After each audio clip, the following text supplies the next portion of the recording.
the Creator, Alafia, to the Neteru, Alafia, to the Egungun, or the ancestors.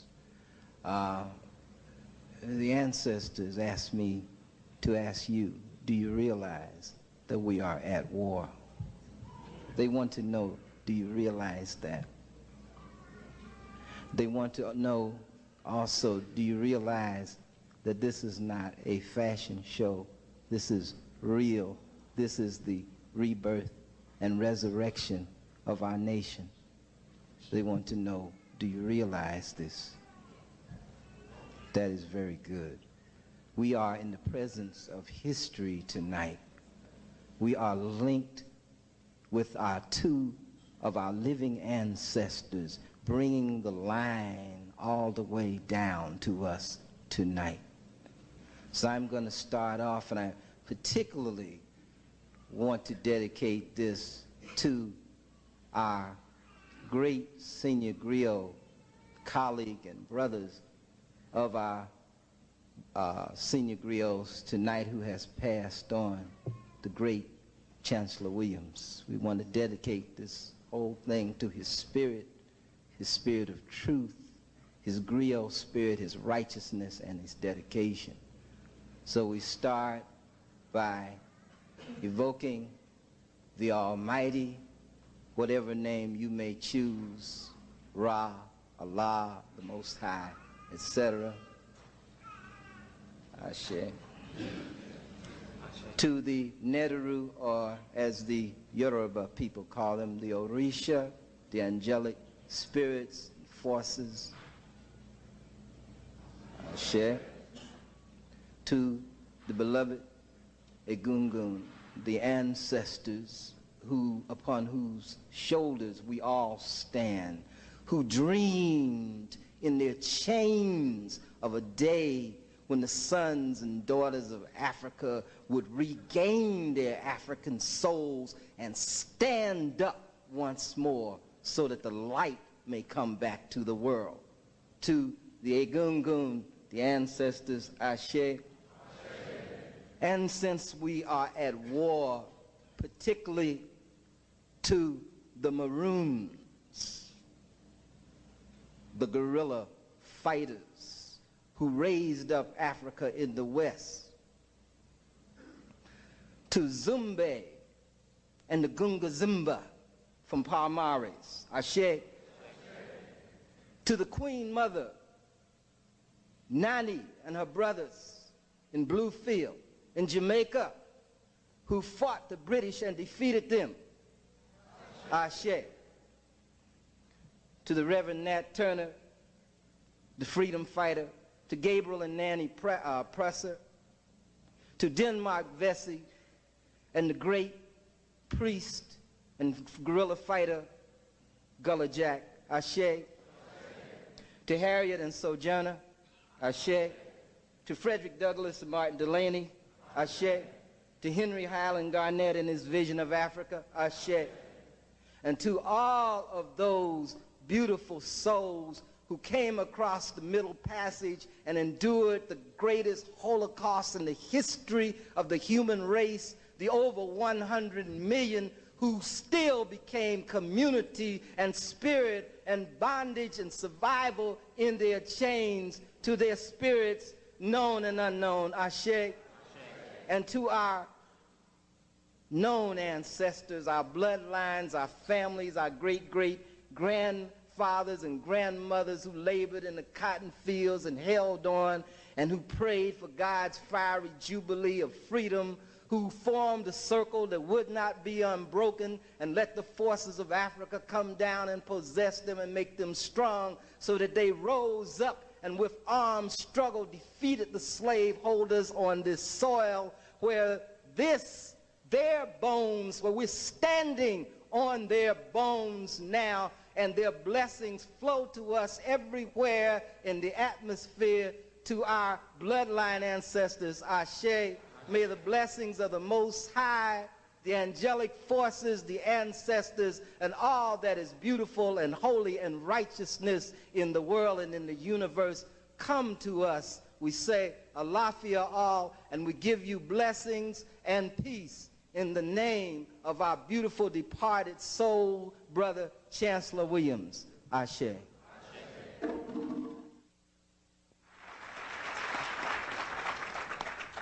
Thank you very much. This subject, this people, their place in history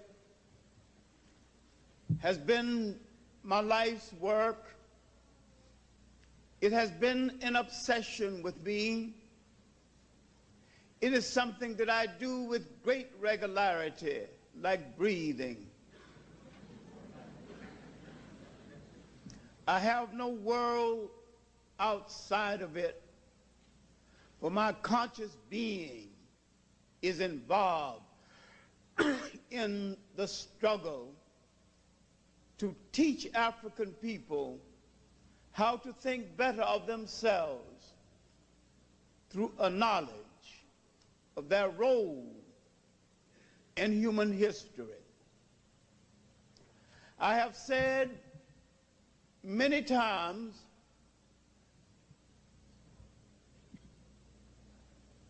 Africa is the world's richest continent. It is the prize for all the people of the world. All non-Africans downgrade Africa, and all non-Africans crave to capture it. Africa has had and still have things the rest of the world won't, think they can't do without, and don't want to pay for.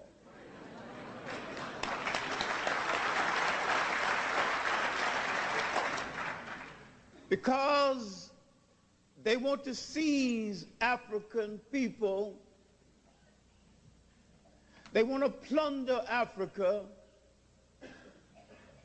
They have created a rationale for so doing.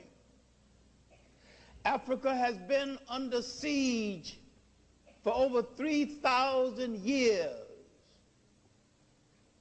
Africa's enemies came from Western Asia, mistakenly called the Middle East, for 2,000 years before Africa's enemies start coming from Europe.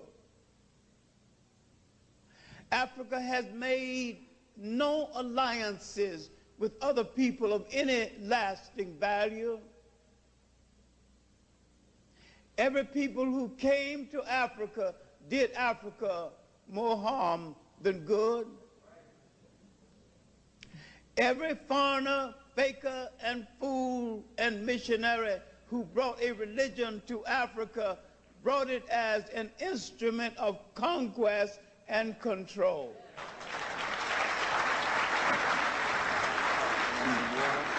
Yes.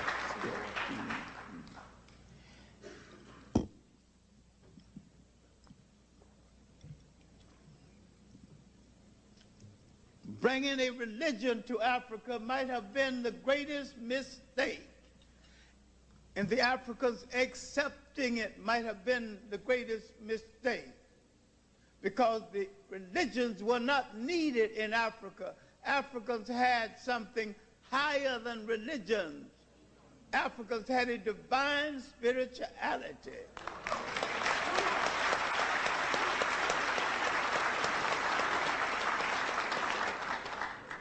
Western man and foreigners in general tries to defy nature. Africans in their spirituality try to bring man in harmony with nature. The basis of African spirituality is try to live in harmony with nature.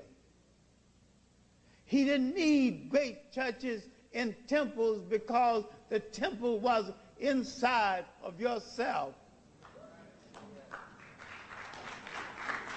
Everything was part of the spiritual force of the universe.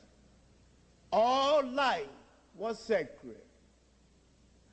of foreigners not being able to understand how an African could live over half of the time span of human history and build societies, not only without a jail, but without a word in their language that meant jail. Built a family structure so well designed, they didn't need a civil court because courts were built into the family structure and into the village structure and into the community structure. The family concept, the kinship concept was developed to the point where hunger was eliminated. Prostitution was a thought that never crossed anyone's mind. Divorce wasn't a part of their vocabulary. These foreigners, fakers, fools, and missionaries could not stand to see this. And so the first assault was on the way of life, was on that structure of the way of life. Now, all history is a current event. Everything that ever happened is continuing to happen. The first child that threw a pebble in the ocean is still influencing the flow of that ocean, be it ever so minuscule, and will for all time to come. The first man that sneezed is still influencing the atmosphere.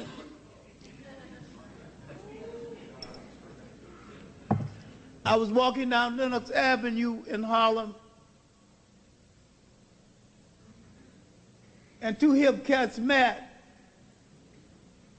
and I swear that was the finest philosophy I have encountered. And one said to the other, "How things with you, man?" He said, "Everything is everything."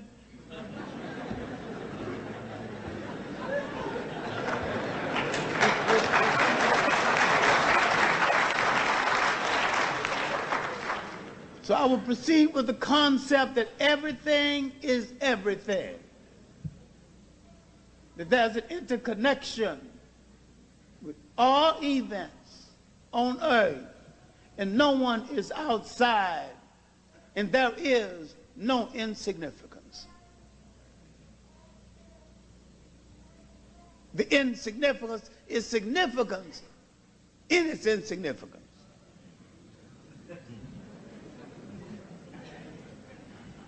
I'm saying that the African had a holistic look at the world.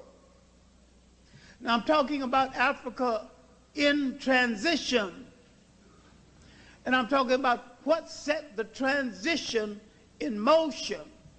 Africa was in positive transition as everybody else is, but what set in motion the negative transition that brought us to the sorry state where we are today, where there is not one African state in all Africa. There is not one African head of state who would publicly pray to an African God. There is not an organized African spirituality on any statewide basis. And no one quotes African philosophy as though Africans were people who didn't think. And we have forgotten that he was the original thinker, that he emerged in the world when there was no Europe, there was no Asia, there was no books, and he created the basis of all of these things. And what I'm trying to say is that the great trouble among African people has been the negative transition brought on by invaders, and that these invaders, with disdain for Africa's way of life, have been disruptors to the point where Africans had a hard time getting back to their original way of life. And then when the African leaves home and is trained in the schools of foreigners, he comes home with a negative attitude toward his original way of life. His food is no longer good enough for him.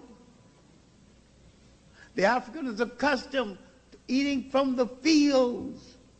He's not accustomed to canned food.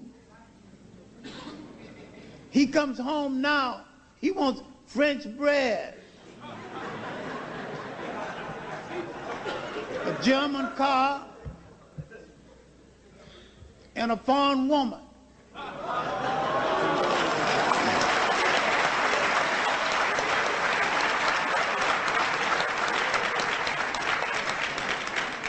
He's not an African anymore. He is a foreigner, and he's an intruder, and many times some of these educated Africans are as much an enemy of Africa as a white invader.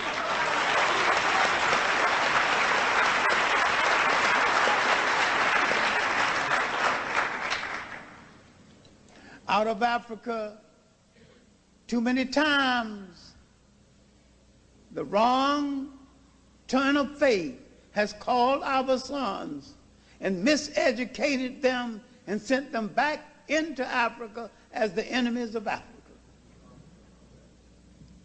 If you're going to understand Africa in transition, you have to understand the first visitors to Africa from Western Asia, a motley crew led by a man named Abraham.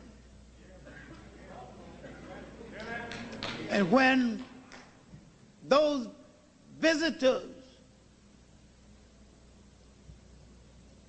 when Africa was invaded from the same area from whence came the visitors did not join the Africans who had been that benefactor. The visitors joined the invaders and became wheeler dealers, clerks around the invaders. And there, because Africans who befriend other people didn't have the favor returned. This is the beginning of the negative transition in Africa, because Africa began to be bastardized physically, bastardized politically, bastardized culturally. A question was asked of me in a lecture in Canada.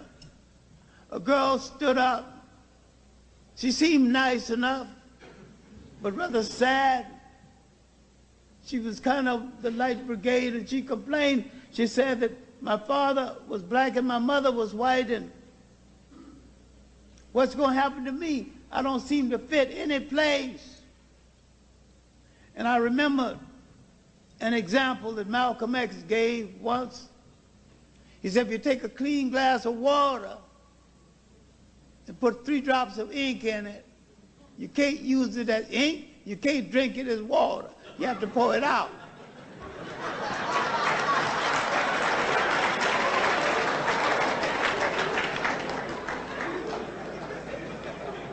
So these negative invaders have created some entities that we don't know what to do with, because they're not too pleased among us,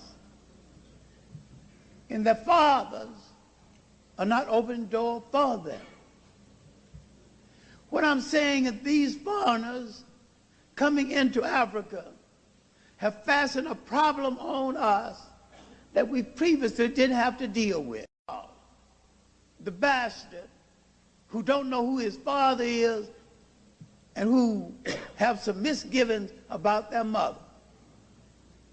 Before this, everybody knew who they were, and you had no problem between shades of black, because there is not that many shades of black.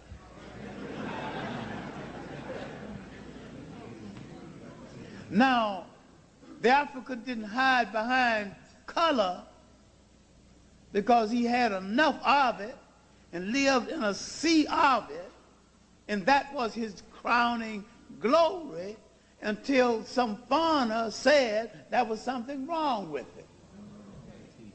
And the foreigner had made a virtue out of a physical defect, the lack of color.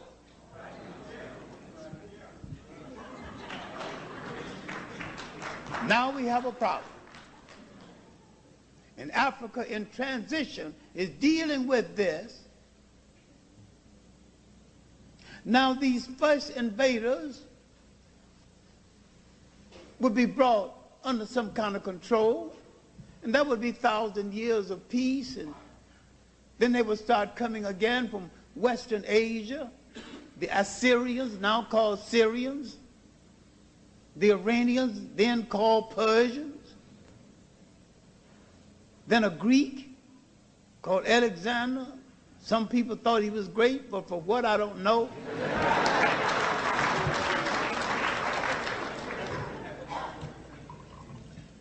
After him, a bunch of well-dressed thugs, runners of the mafia, the Romans.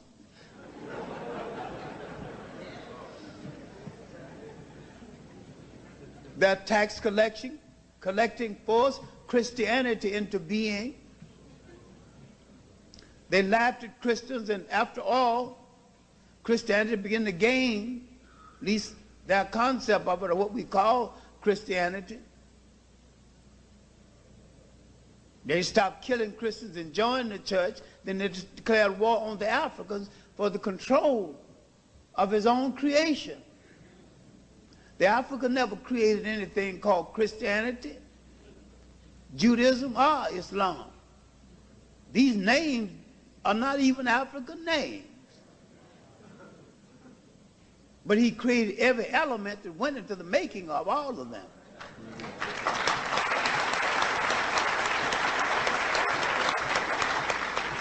We get so dewy-eyed and draw so many lines. We want to kill over misconception of something we created in the first place.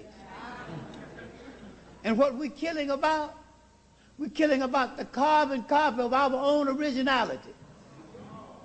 And I'm not saying leave anything. I'm saying go back to your original copy other than the carbon copy.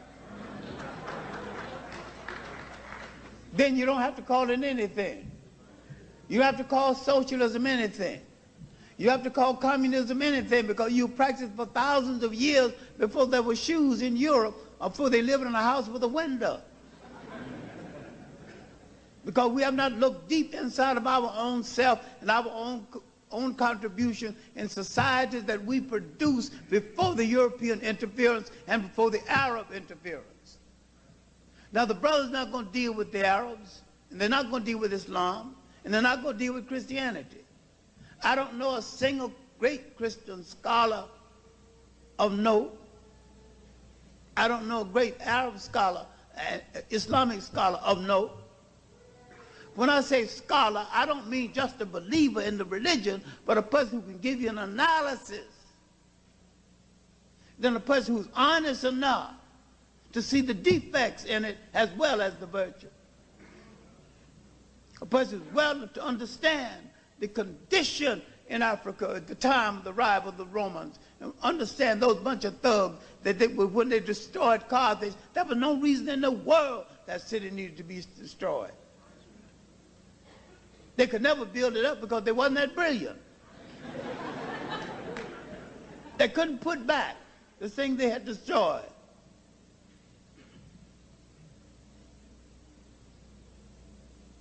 They so disgraced themselves trying to manage Christianity,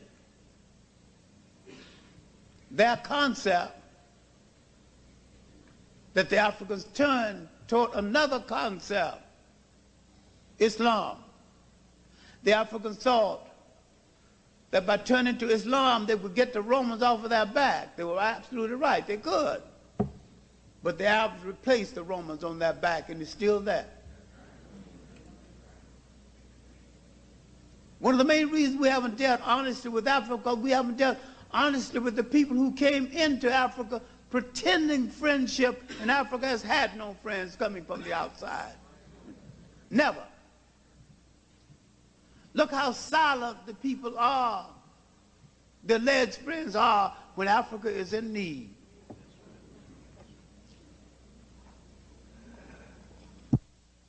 Look how silent they are over this fakery in Somalia. And I said fakery because if America wanted to feed some people for humanitarian reasons, why don't they start with the hillbillies in Kentucky, in Virginia?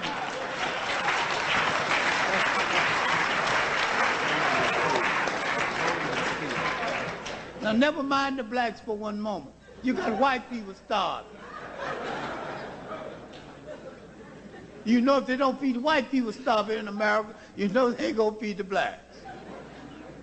You let them pull that humanitarian lie on you, and you believe and get all dewy-eyed.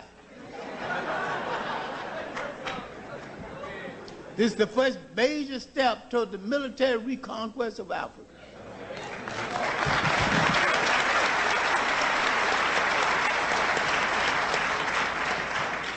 This time you're going to have an African army in Africa helping the invaders, and an African army with the invaders.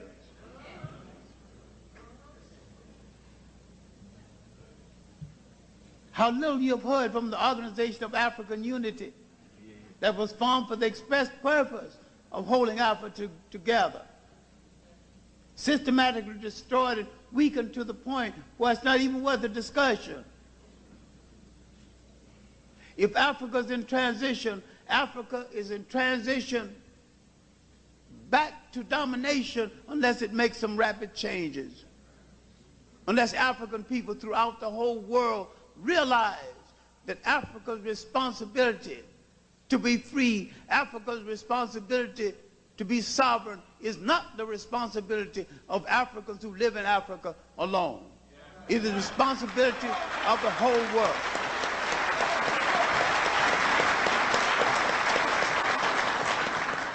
I mean, every African on the face of the earth should be concerned about what's happening in Somalia, mainly because it's a signal of what can happen otherwise. Every African on the face of the earth should be concerned about what's happening in the Sudan, where they are killing Africans, mainly because they are not Muslims. And none of the Muslims now who want to kill you over the religion here are lifting their voices. When I decry the lack of scholarship on Islam,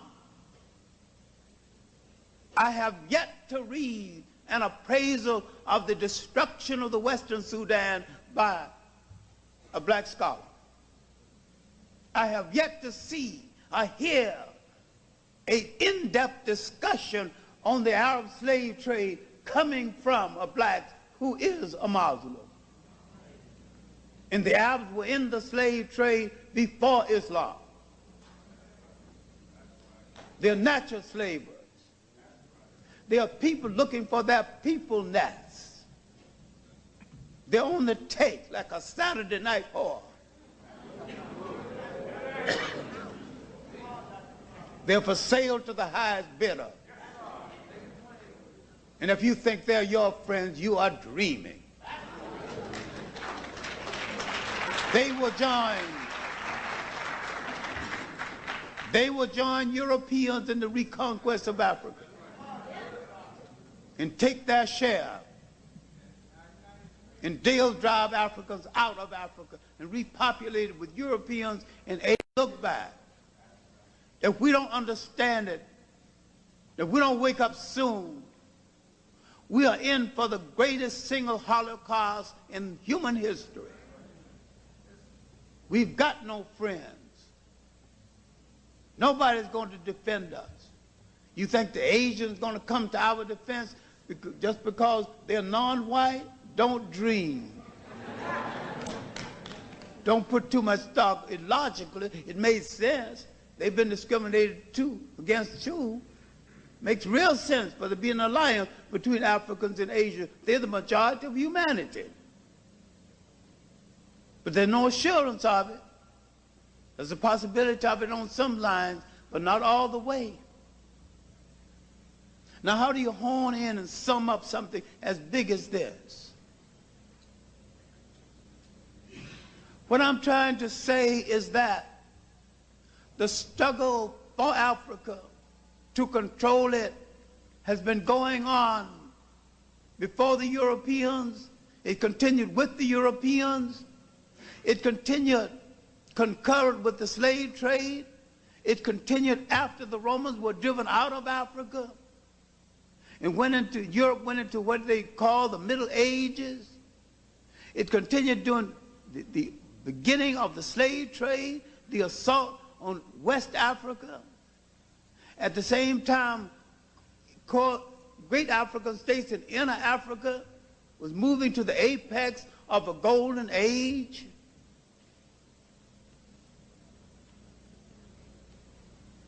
And Africa came to the economic rescue of Europe.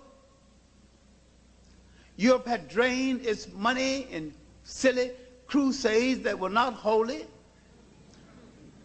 lost 1/3 of its population in famines and plagues. They would emerge hungry. There were 2 great universities in the world, one in Spain, Salamanca, partly peopled by Africans.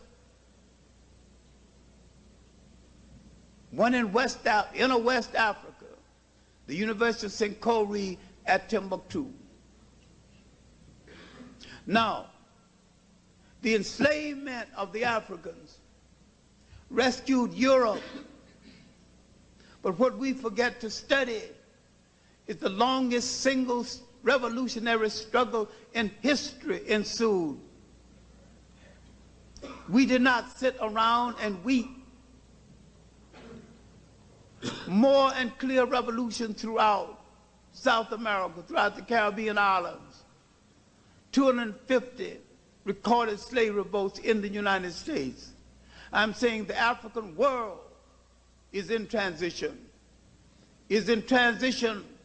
from slavery to freedom, and once freedom is obtained, because we are so naive in defending ourselves, we lose it again. After 1954, the Supreme Court decision, the Montgomery bus boycott, the creation of the Civil Rights Movement, SNCC and CORE and other organizations, the rise of the African independent movements after 1957 and the emergence of Ghana, the coalition in the Caribbean that brought about the concept of a Caribbean Federation. Our enemies saw the possibility of 1 billion African people coming together and kicking off the worldwide minority and walking into the power arena of the world and start the dealing. And once they discovered that some of us were shamming, they turned on us and systematically destroyed everything we've gained. Integration became a bag of worms that did us more harm than good. Have we really understood what Booker T. Washington was trying to say to us about self-reliance and nation structure? Have we understood what Du Bois was saying about political consolidation? Have we understood Marcus Garvey and what he was saying about back to Africa selectively? Have we understood the very concept of the restructure of the state? and not restructure states along the lines laid down by your colonial masters. We never had any nation states with tight borders. We had territorial states. We wore our states almost like we wear our clothes, loose so the wind could come through. Tight bordered states, and people, you're afraid of it. You got to go through a border checkpoint to see your cousin who's right over across the way. That's European nonsense. And instead of developing purely African states, we develop imitation European states throughout the whole of the African world. Now, if you're in transition, what you're in transition toward? You're in transition toward the reclamation of the state. But if the state can't live inside of your mind, it can't live outside of your mind. If you cannot dream it, you cannot make it so.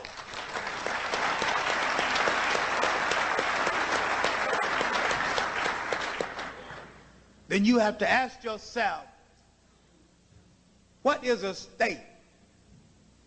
Then you have to take an inventory of every single thing that goes into the making of a state. Let's start with a safety pin to hold your child's diaper together. If you got to buy a safety pin from your former colonial master, then you're a liar when you say you built a state. You're a sham.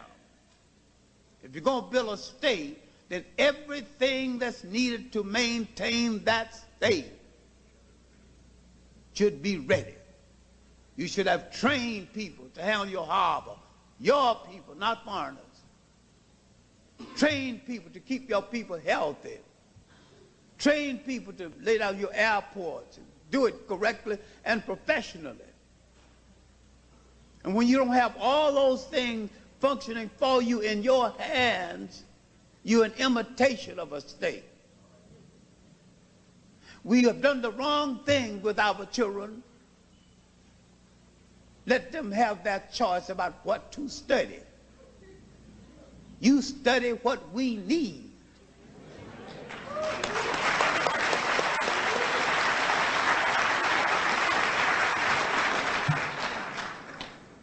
A few years ago, when I was in East Germany, a German teacher told me, he said that, I know right now how many refrigeration workers I'm going to need 20 years from now. So I turned to the school and said, turn them out.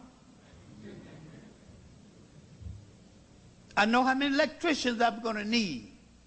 So the school knows, and the school will deliver it. Let's stop playing around with something somebody else called democracy. We had it long ago, and we didn't call it anything. We just used it. We're going to have to be bold enough to line our children up and say that in order to maintain our state, we need so many harbor experts. We need so many mining engineers.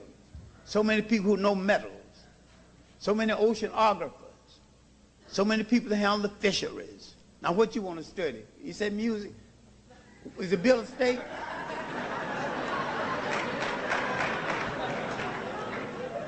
Will it build a state? First things first.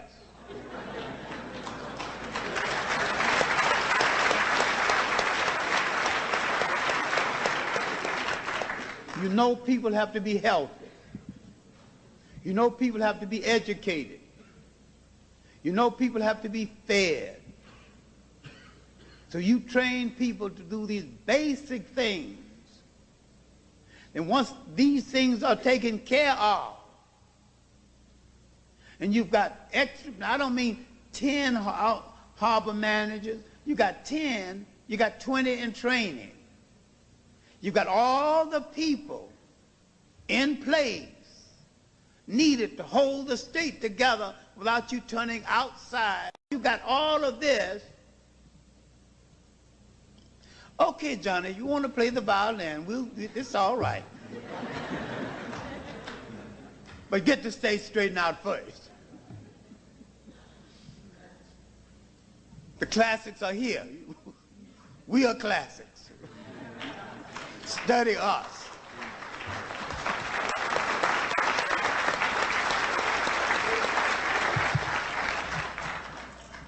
All I was trying to say in the final analysis, that looking at African transition, I see no answer short of Pan-African nationalism and commitment. I see no solution in splitting ourselves into warring camps based on different religions, when any religion properly used can be revolutionary. Thank you. And any religion can be discarded, and you can still be spiritual. You can do with or without it. But I'm saying that you cannot do without a form of spirituality. That you cannot do without.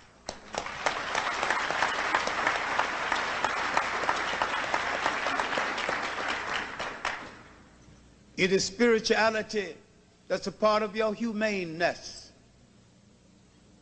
It is spirituality that gives you the facility to think out the difference between right and wrong. It is spirituality that lifts you higher than the dog.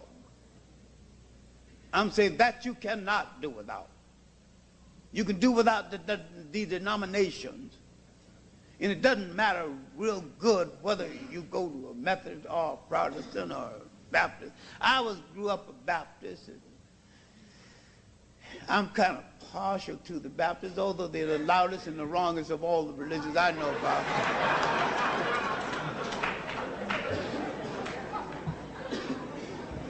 They can say more and say nothing. But I'm partial to that style and that good singing, and that good cooking.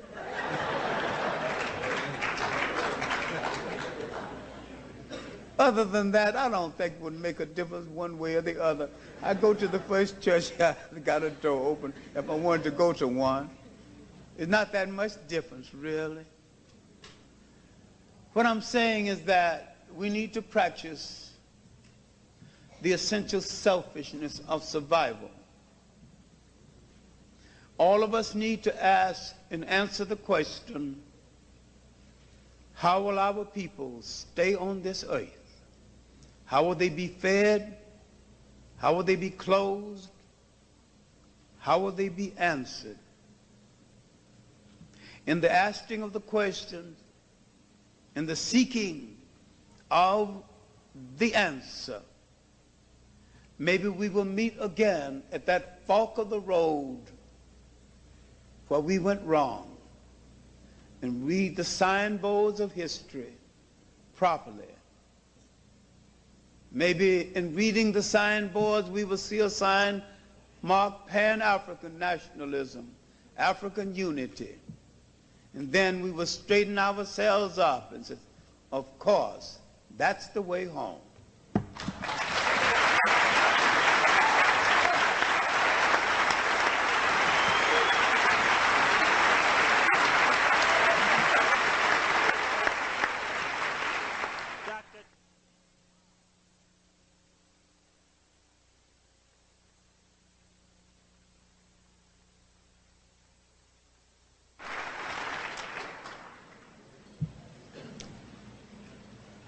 It's very difficult for the younger man to follow the older man. And so when you're among your elders, you generally follow because you can't. When you come and you are listed before the elder, you have to say to the elder, can I? You're very glad when the elder is listed before you. You don't have to say anything. So you got a chance that if he mess up, you could straighten out. But as he said about the crossroad, what is the crossroad that we are at?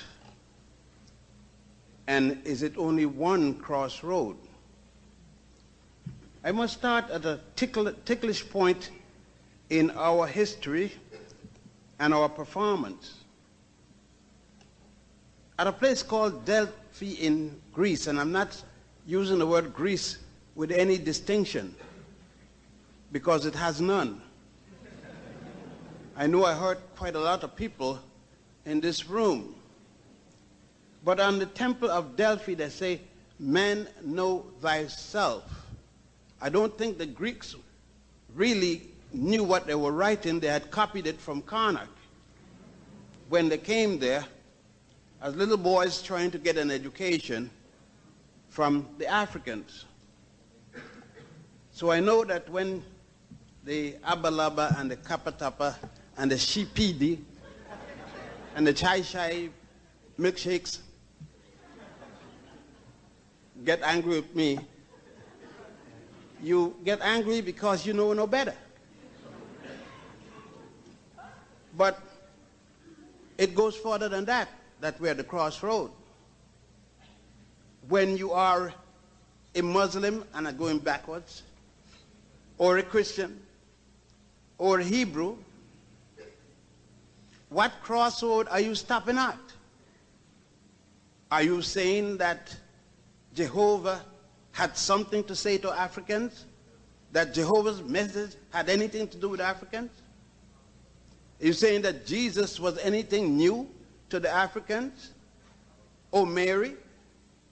That Immaculate Conception and virgin birth was something new? That Isis and Osiris and Heru was not already in the concept of virgin birth and Immaculate Conception? If you doubt that, then you should go to a place called Abydos and Dendera, and you will see there the first Holy Land that many of us spoke about, right dug into the wall, in the pictures on the wall, in the friezes, you will see Isis receiving an Immaculate Conception and giving birth to a virgin child 4,000 years before Mary did the same trick.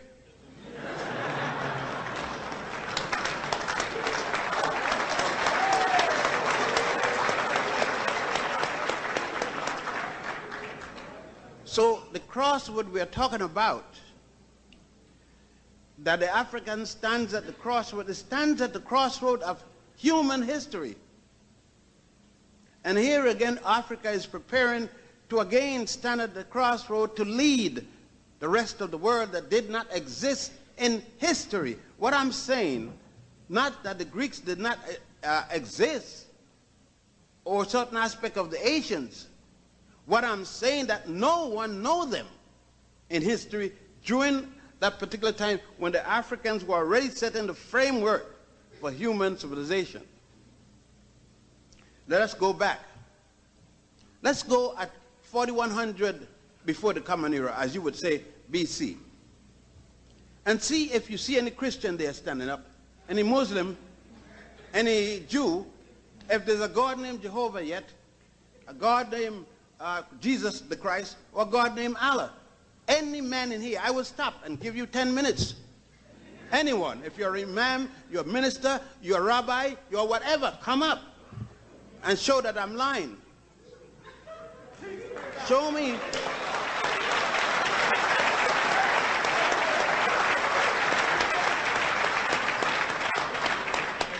For we do not have Pontius and Boetius who made what is today called Christianity yet. We do not have Muhammad ibn Abdullah yet. We don't have him until around 622 of what is called the Common Era, the Christian era. And we certainly don't have Abraham until the Africans along the Nile are already in the 13th dynastic period. And that's what saddens me, is that you believe that you got the only answer. And there was somebody named Adam and somebody named Eve, probably Steve also.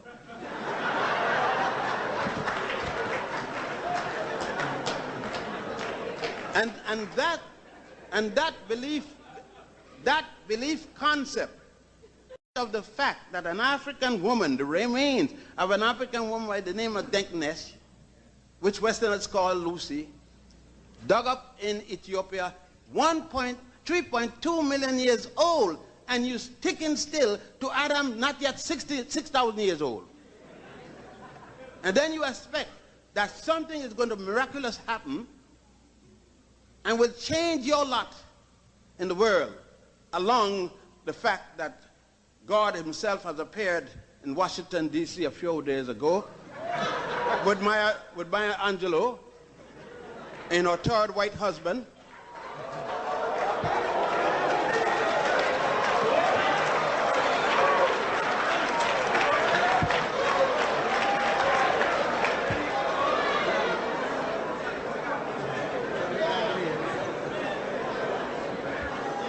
And you feel exceedingly happy and proud that she has sent a poem, and yet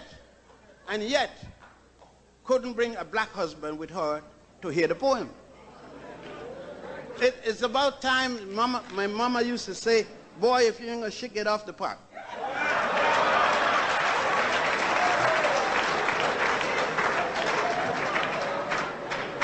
You must excuse me because my English grammar is very direct.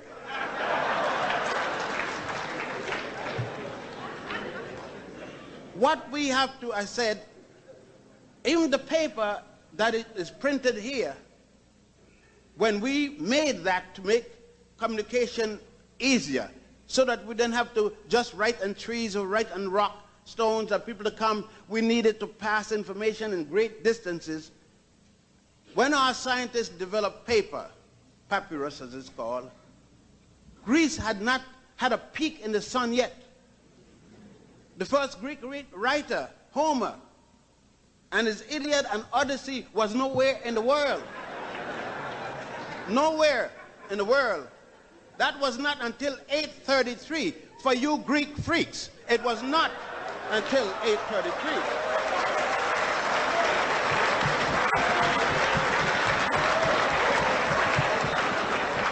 You see why I say, that's why people don't invite me to the school.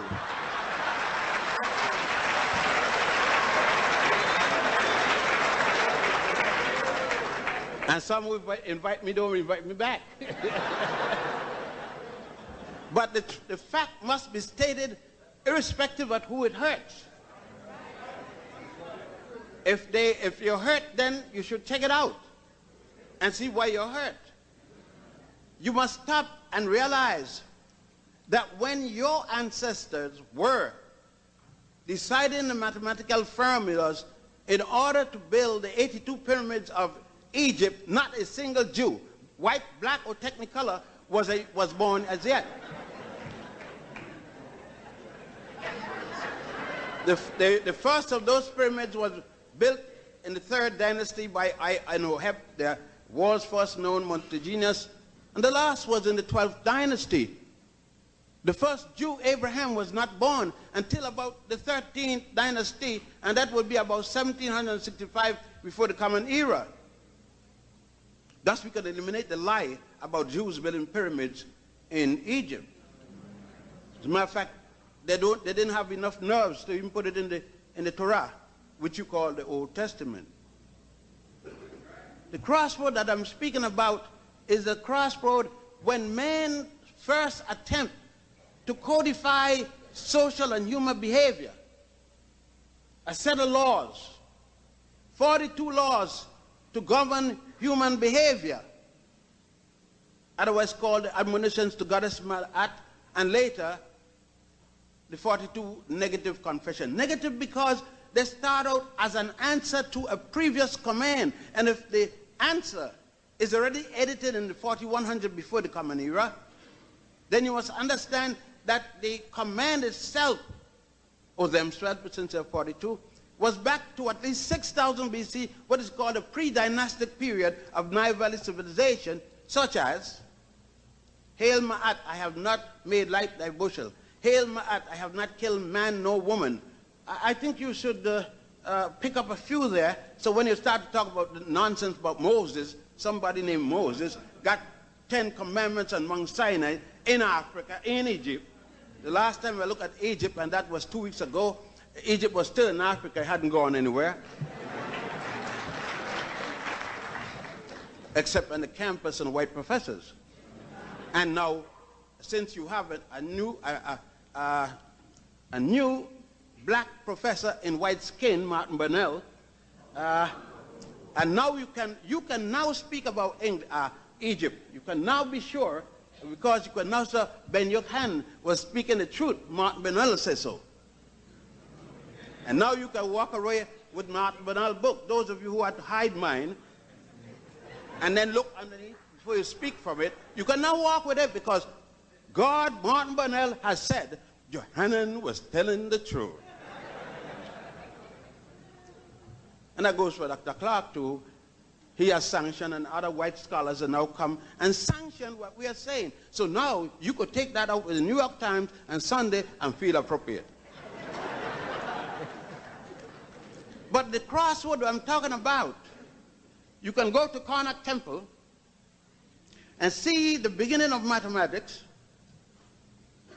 You go there, and not only the so-called 10 commandments for 32 orders are there for you to see, but you can't come there because you have to take that time to go to the Wailing Wall in Jerusalem if you are Jewish, and you have to go to see where Christ was born after they left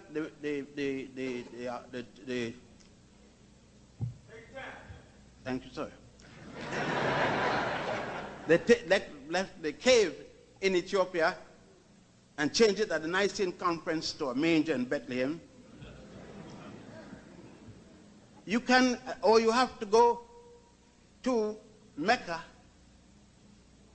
to check the Kaaba that came from Ethiopia and the writings of an Ethiopian, Hatzat Kubad ibn Rabad, otherwise called Bilal. You will take those things and utilize them and still do not pay any attention from whence they came. Thus you are at the crossroad, holding the keys of man's civilization and don't even know you have them at the crossroad, giving them out to other people, telling them in what direction they should go from the point where you are. Excuse me.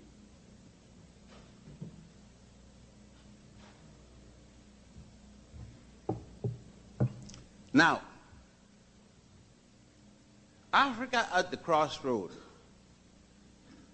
In the crossroad that Africa is, when you go to the temple at Karnak, originally called Warit, W-A''R''I''T. There you would find a temple. You could take St. John the Divine Cathedral in New York and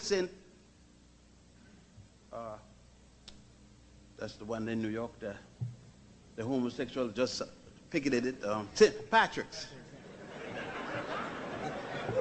I have to use references to refresh my memory.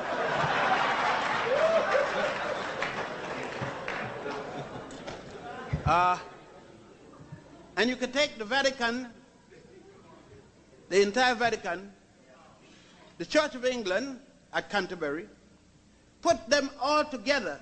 There are a number of people who have been with me to this place right here in this room tonight and still run the Indy 500 around them and got space to walk around with your girlfriend and don't get hit. That is the size of the temple that I'm speaking about. That is the temple where we would go. And at the side of the wall next to the Holy of Holies, which you have adopted also, there you will see original mathematical symbols that the Africans were using along the Nile before Diane Ravitch and others felt that Dr. Jeffries was crazy for repeating them. Jeffrey Canyu has been to the Nile many a time and you have seen it. Poor Diane, she hasn't left Texas yet, even though she lives in New York. Her mind is still intact. to talk of Texas niggers. She don't say that in New York. There are more modern terms to use in a city.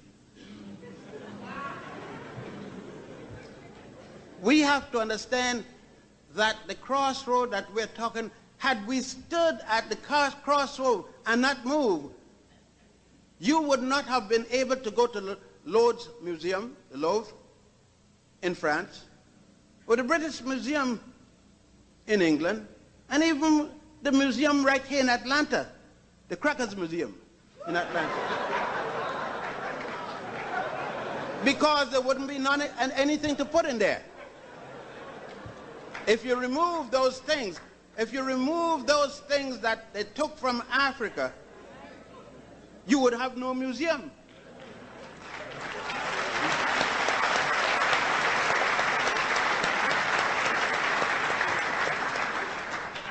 So we have to understand. Just let us take Martin Luther King. And I know I'm in very touchy ground. But I'm a man of controversy. So let's get it over.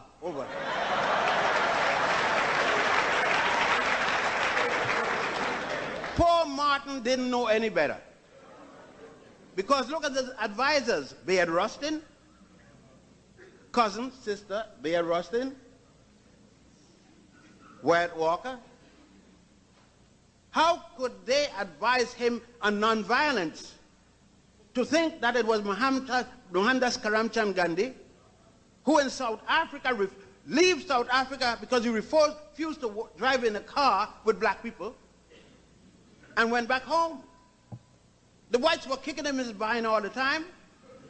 He worked for the throne of England as its lawyer, and he was able to survive that and live with it and feel good. But when they made him ride with blacks in the same train, that was the ultimate. And he went back and practiced nonviolence. But Gandhi had nothing to do with nonviolence. It was Gandhi copied it from Amen Mhop, the fourth, otherwise called Akhenaten. King didn't know that.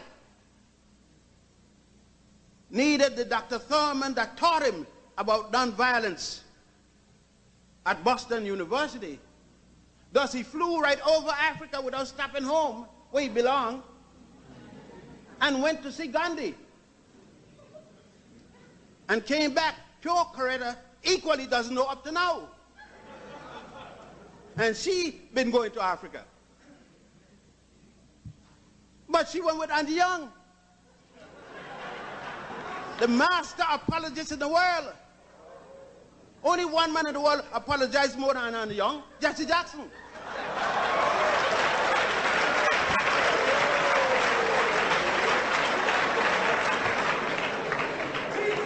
And yes, it is because we do not know who we are. And therefore we feel that we're begging everybody, like George Schuyler used to say, thank God for slavery, at least we became Christians. Poor George didn't know that Pontius and Boetius that started Christianity were Egyptians, and therefore Egypt had taken the whole fundamental basis.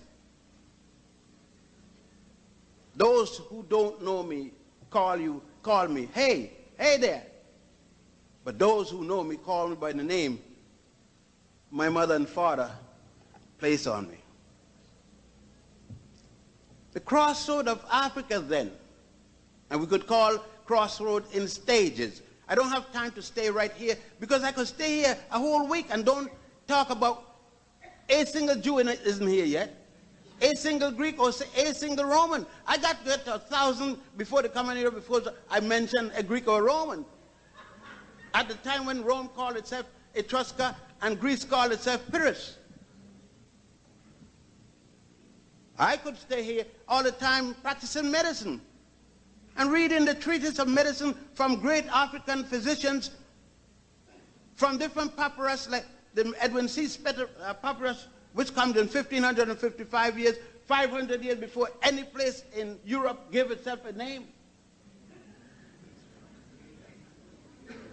I could go down to what is called the Rockefeller papyrus. Now where the hell did Rockefeller get a papyrus from? Rockefeller stole it or pay people who he knew stole it.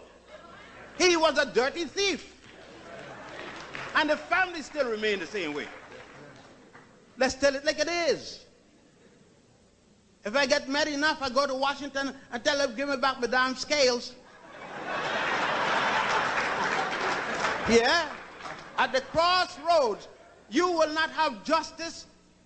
The two scales there in the Supreme Court wall where Thurgood Marshall just adjudicated just this. J-U-S-T, next word, T-H-I-S, not J-U-S-T-I-C-E. You can't have justice one scale up and the other one down.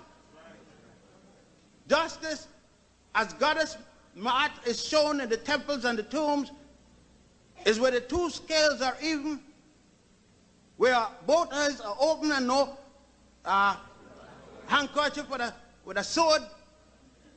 That is justice. If we took away the symbol of the American $1 bill,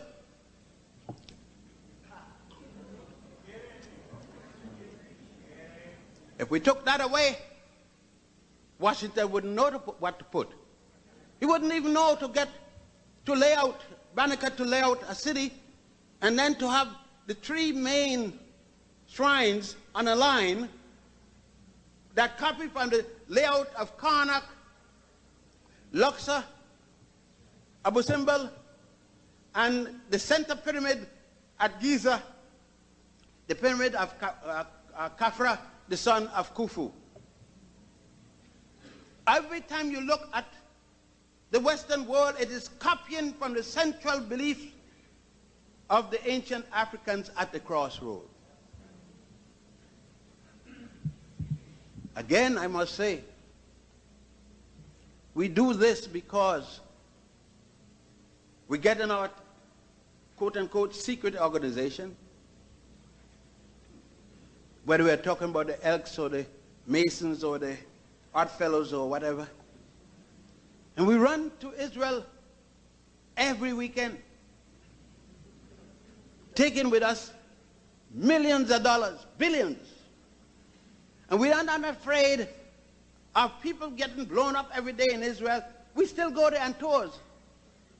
But we heard there's a little, somebody blow his nose in Somalia. Another one cut another one. As if we are scared of people cutting people. And there we're gone. But all the tours going to Africa canceled because you're scared you're going to get killed. Your soldiers were going to get killed in Iraq. But you're out there telling them, go on, boy, you're fighting for country and democracy and freedom. What the hell freedom are you talking about? Well, you're the best looking dressed up slaves in the world. It does not...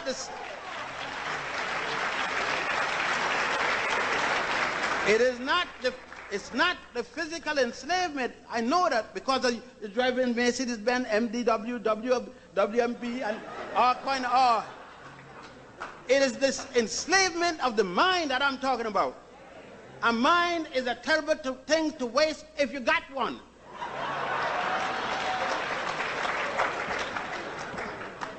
Because there you go, and you speak of the Grand Lodge of Luxor in your rituals, but then you go to see a temple of Solomon, a pipsqueak of a temple.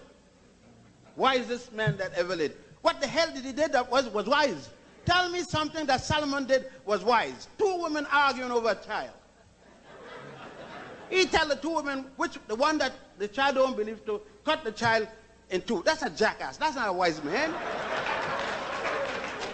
Any decent woman, whether it's her child or not, isn't going to cut the child in two. But that moron didn't know what else to say. Because after Makeda went down there from Ethiopia, her bodyguard bigger than his army, the few pennies he got down there, before he keep it with his fresh self messing with his African sister, she went down there, gave him a little piece, and took the little bit of gold that he had. Send back another man's child, the prime minister's child, tell him it's his. So it was not the African man alone at the crossroad. Sister was there also at the crossroad.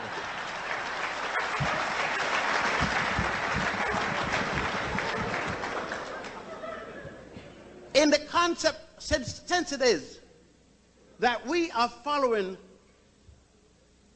traditions, as we say, moral values. If you want moral values, you can understand it's the West that remove you sisters from moral values. Sunday you're going to be in the church more than anybody else. Without you, the minister starve. And you let him stay in the pulpit, call you all kind of sinner, call you all kind of name. And you take it and give 10% of the gross for a man to curse you out. And then remove you from the whole story and say that you can't preach in church. You could be Jesus' mother, but you can't preach in church. Because that sucker doesn't know that when we started out as men, we did not have no Eve coming after Adam. With Adam giving a child from a rib cage. Are you nuts?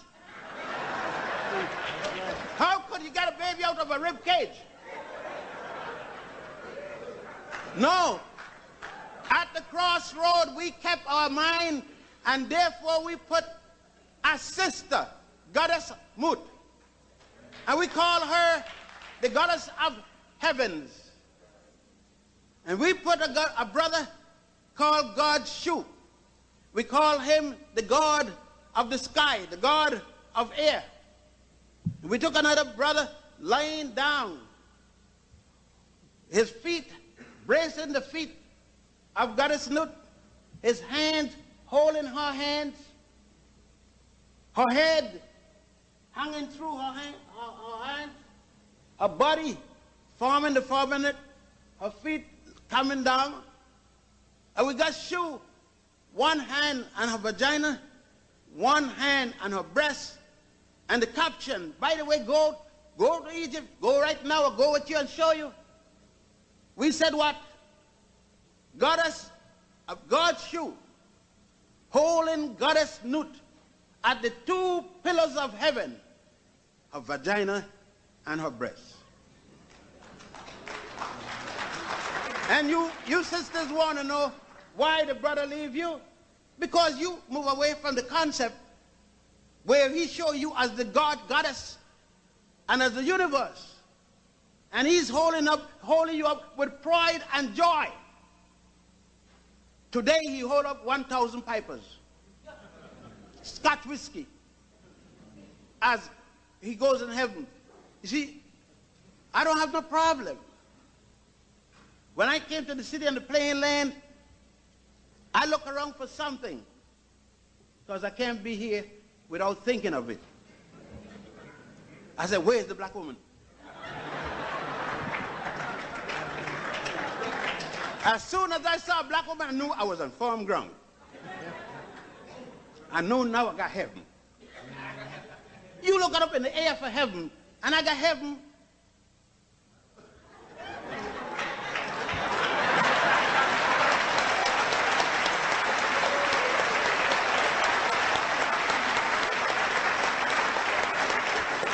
You sisters are worrying why a black man wants to meet a black woman.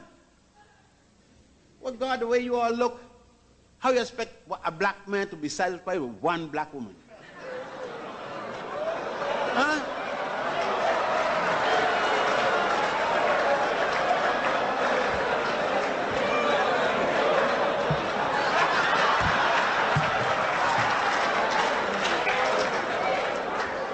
I know that was going to hit a little note because you're in the white man's house, so you follow his rule, but when you was home, you would have told me, go get yourself another wife. Because you would have said to me, there's too many babies here, but you don't get babies no more. You're at the crossroad. You don't even feed your babies with your breasts. You said the baby gonna pull your breast out of shape. The baby got a little gristle in the jaw, right?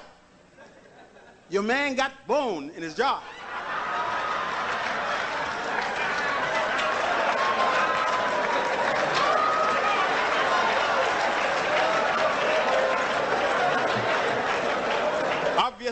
you know the answer. But the man told you that you are not going to look any better, good in the Brazil anymore. That disappoints me, because there you are like Pete with the shotguns.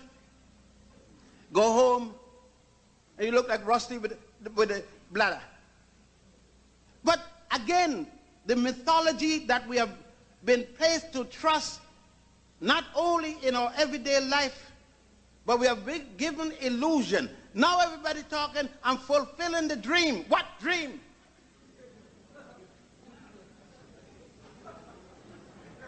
A dream could send you crazy if you get up and try to live by it. We have to fulfill the dream. When the African was moved by the first foreign invader, the Hyksos, as Brother John spoke about, who came there in Africa and destroyed the 13th dynastic period, 13th dynasty, 1675. It is then for the first time you're going to hear anything about somebody called Avram or Abraham. Not until then. Are you saying that the world was here without a God till Abraham got here? The world was here without people with law, thou shalt not kill, and before Moses is supposed to get to Mount Sinai, he's charged by murder by the Pharaoh Ramesses II. Or is it that we don't give any thought? We are told something and we took it lock, stock, and barrel. And we are remaining at the crossroads. We lead to another crossroad. When the Africans again and again going to help somebody else. Sorry for the Europeans again. Take this tape to your philosophy professor and take it to the others there. Include your dean of students and your dean of faculty. Tell them to critique it. When the Africans again in 711 came back, now we're talking about CE or the Common Era or Anti-Domino or AD as you would say. Go back to Europe and build the University of Salamanca and brought in the Europeans, brought in the priest Guido to teach the Europeans, to bring them into what is called the Renaissance, the first Renaissance. Under Cardinal Medici, who later became the Pope of Rome after he had had the child with the Ethiopian woman, Bertha. Oh, don't smile, because the popes, it wasn't nothing for popes having women. That was common. It is when they became the woman.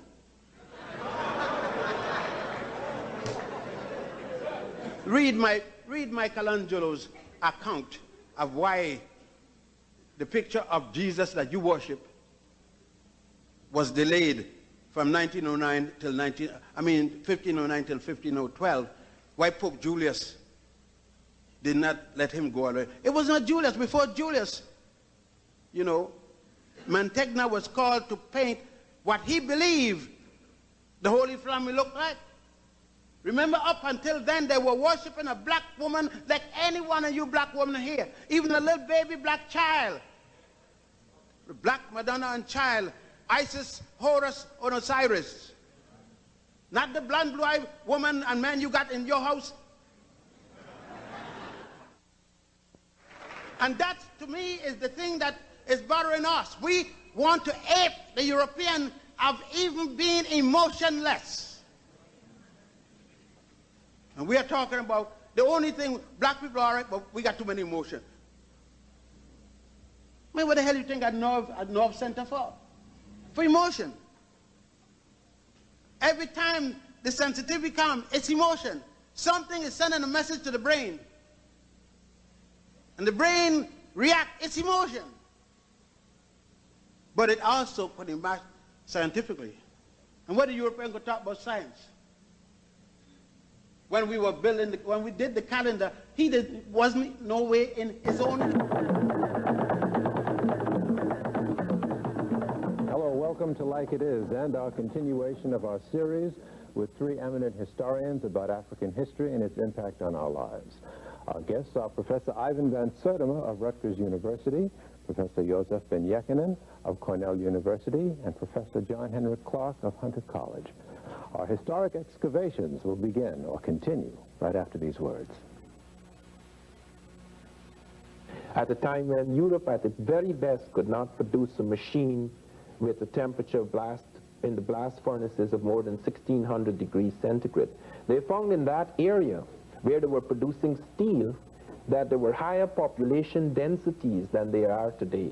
Tanzania, in fact, supported comfortably certain population densities which it cannot support today. One of the things that we do not seem to understand is that colonialism in some places actually destroyed African soil. Machines were introduced that were totally inappropriate to that world and that destroyed possibilities. In Tanzania, for example, you find 4.5 million heads of cattle in the interior of Tanzania.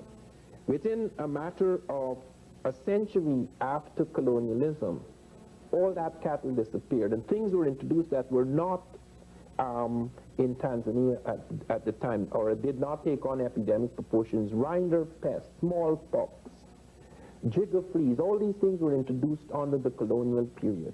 It's usually assumed that these diseases just took over as a result of the backwardness of Africans. And all of these help to undermine the strength of Africa, you're saying? Yes, and you find, for example, in Kenya, they found an astronomical observatory 300 years before Christ. On the basis of the alignments of the stones of that observatory, they found Africans had built one of the world's most accurate prehistoric calendars. They found very complex astronomy among the West Africans. In the last program, for example, Professor Ben had been pointing out reasons for the decline and fall of the Egyptian civilization. One of the things that must be noted is that after that fall, Africa rose again in other places. That Mali Empire, for example, in the 13th and 14th centuries was quite extraordinary. The Dogon, a people among in the Mali Empire, plotted an invisible star, a white dwarf, which we, when I say we, I mean modern astronomy, only became aware of in the 20th century. They not only plotted its orbit and trajectory up to 1990. We have found that our best machines produce the same chart that they produced several centuries ago. Where's the evidence that they did plot this invisible star? Well, Griot and Deitlin, two anthropologists, studied the Dogon and found after 16 years what an extraordinary knowledge they had of our, not only of our planet, but of star systems and our galaxy. They pointed out, for example, that this star which they plotted, and I have looked through a powerful telescope, I could not see it, even with that powerful telescope, because even with our best telescopes, it is only visible at certain times. They know. So mathematics must also the mathematics was involved as well as telescopes. The Russians discovered in ancient Africa finely ground spherical crystal lenses. In the excavations they found this, and they have indicated. Where was this that? was found in Egypt. This was found on the NASA's time, and they have indicated that the Africans were capable of making telescopes. The Dogon kept up a caravan trade with Egypt even after its decline, and could have got this knowledge and refined in it afterwards.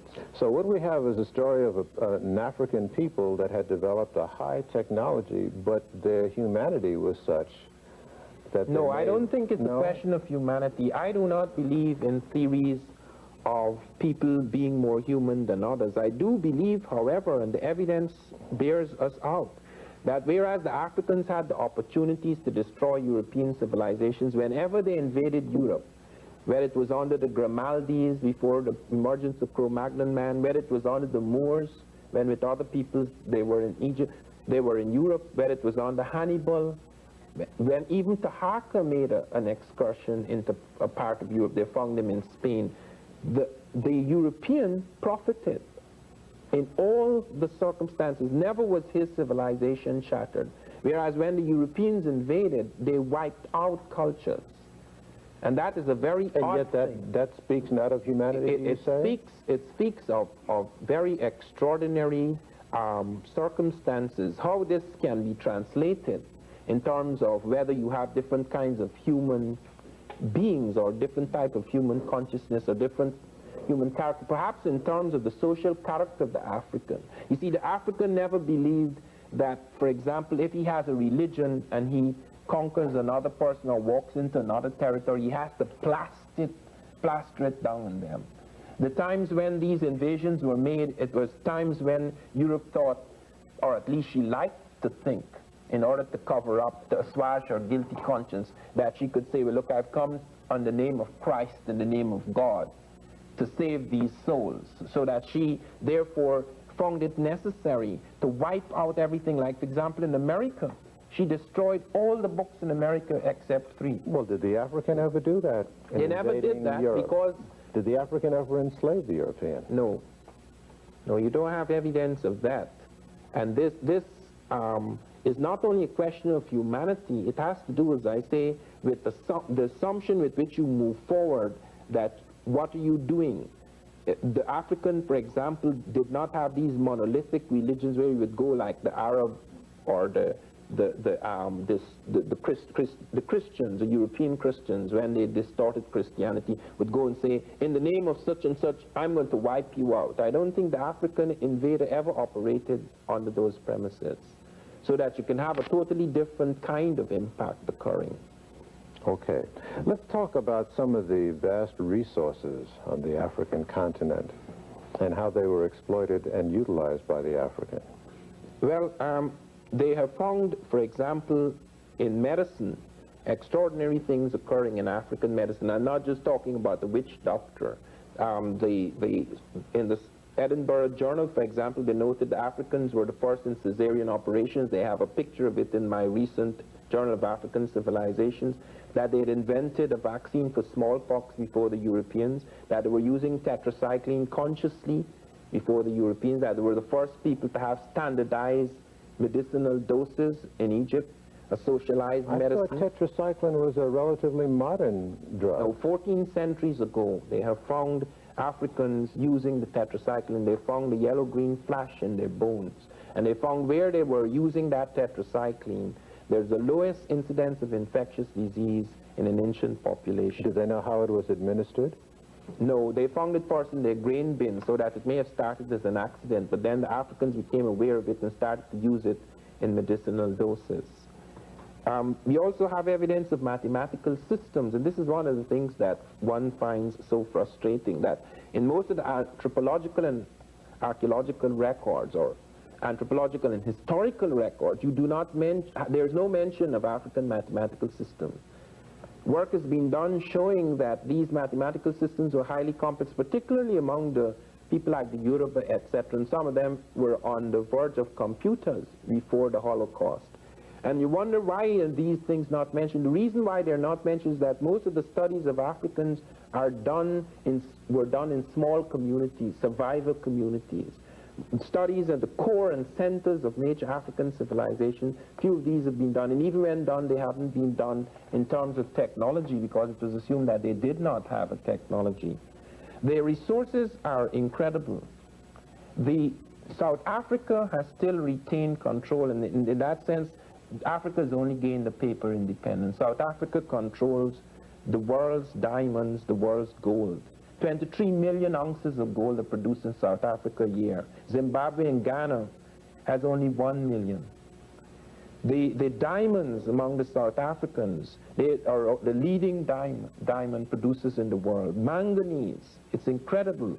They have 5 million tons of manganese against 2 million in any other African, in Gabon, African. Perhaps therein lies the reason why the West is so in support of the racist regime that controls South Africa today. Yes, there is a tremendous reappraisal recently done in the Reagan administration as to whether they stand to profit by having this kind of relationship. And very often when resources are found, like Gabon, they found it has 1 billion tons of fine iron ore. United Nations sat as whether it should allow the Gabonese to have money to build a railroad to the sea, 400 miles to the sea, to exploit this. They abandoned that. The people in Gabon, although they are only 1 million, are slowly building that railway. It will be finished about the year 2000. Thank you, Professor Van Sertima. Like it is, we'll continue with Professor Ben right after this.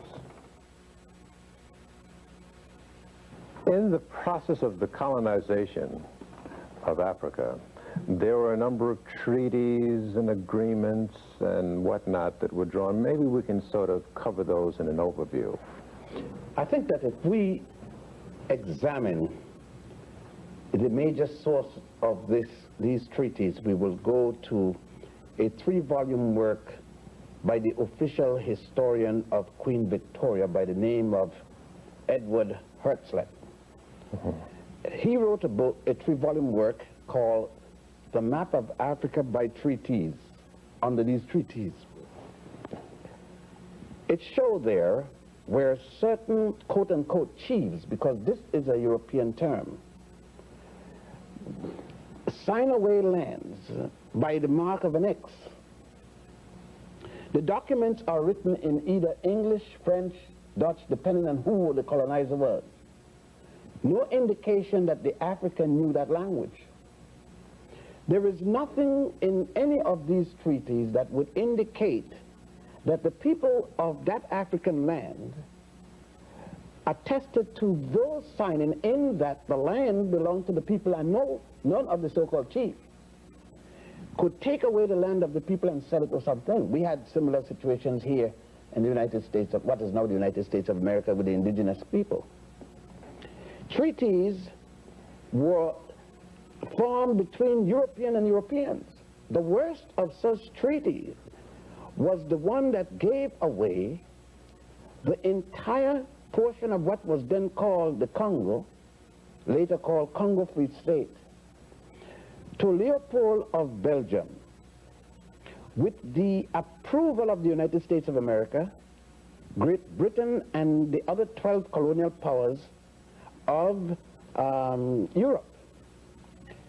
For example, you had such people as the Gould, the Vanderbilts, and others who were part of the Congo Free State. Is that the Berlin Conference you're talking about? The Berlin Conference came out of this. After this behavior, that they were given this, and at the time when the Europeans were grabbing the lands in Africa, starting in 1830, when France invaded Ceuta, in the northern part of Africa there, that tip that closest to the Gibraltar, Germany was in a war with France fighting for Alsace-Lorraine. So that when the other colonial powers had taken land, Germany didn't get any yet. So the Germans came and started fighting the other Europeans to get some land of their own, and thus they were obliged to give Germany some territory, such as what is called Togo, which was German territory, Cameroon, and so forth. Germany then went all the way down to what is today called Southwest Africa, Namibia, and around the Horn up to what was then Tanganyika, was part of the German colonial empire. Most of that was taken away with the First World War. As a result of this, this conference was called because the Europeans were fighting among themselves for this rich African land. Kaiser Wilhelm and Otto von Bismarck called the conference in Germany, thus the Berlin Conference that it was called. The United States of America, Great Britain, and 12 European countries participated. The United States was represented at a later conference also called the Brussels Conference. That which was that treaty conference was one in which they now had given Leopold his land at the Berlin Conference. They started to encroach on Leopold because they found that they had given him what was thought to be the richest part of Africa at that time. Leopold then called a conference called the Brussels Conference. The United States was represented by this conference by a man by the name of Henry Terrell. The other one was Casson. Both of them carrying the title Minister Plenipotentiary and Ambassador Extraordinary. So that the United States were participating in the cutting up of Africa, in the colonization of Africa, yet in politics, in political science. We are told in the classroom America had nothing to do. Of course, America controlled Liberia up to this date, in spite of the latest revolution. That was the treaties made by the United States and France and England with respect to the American colonization society. which came out of the aegis of the Congress and the Senate of the United States. The role of Ulysses S. Grant in the Baliwa decision there. Even the United States President Grant took part in such negotiation and such treaty negotiations. So the determination of who got what share of Africa was made by non-Africans. There were no Africans at either the Berlin or the Brussels conferences. Not a single one. And at the time, you had independent African nations. You had Ethiopia, which became independent older than any other nation that you got in the world today. At that period of time, you still had you had Haiti, which had become independent in the 1800s. You had Liberia became independent in 1857. So are you suggesting that all of these treaties, though, that beforehand and afterward, that was struck between Europeans and Africans, the Africans didn't really understand what they were signing away? And those who signed weren't even authorized to do it. Those who signed had no authority, and many of them did not sign anything. They had people on paper who did not exist. And they drew boundary lines according to the river, the flow of the river, according to the lake, and then they made such things. They even had tigers in Africa shown on the map, and tiger is not an indigenous animal to the African continent. Were the definitions of the countries of Africa as we know them now drawn out of these conferences?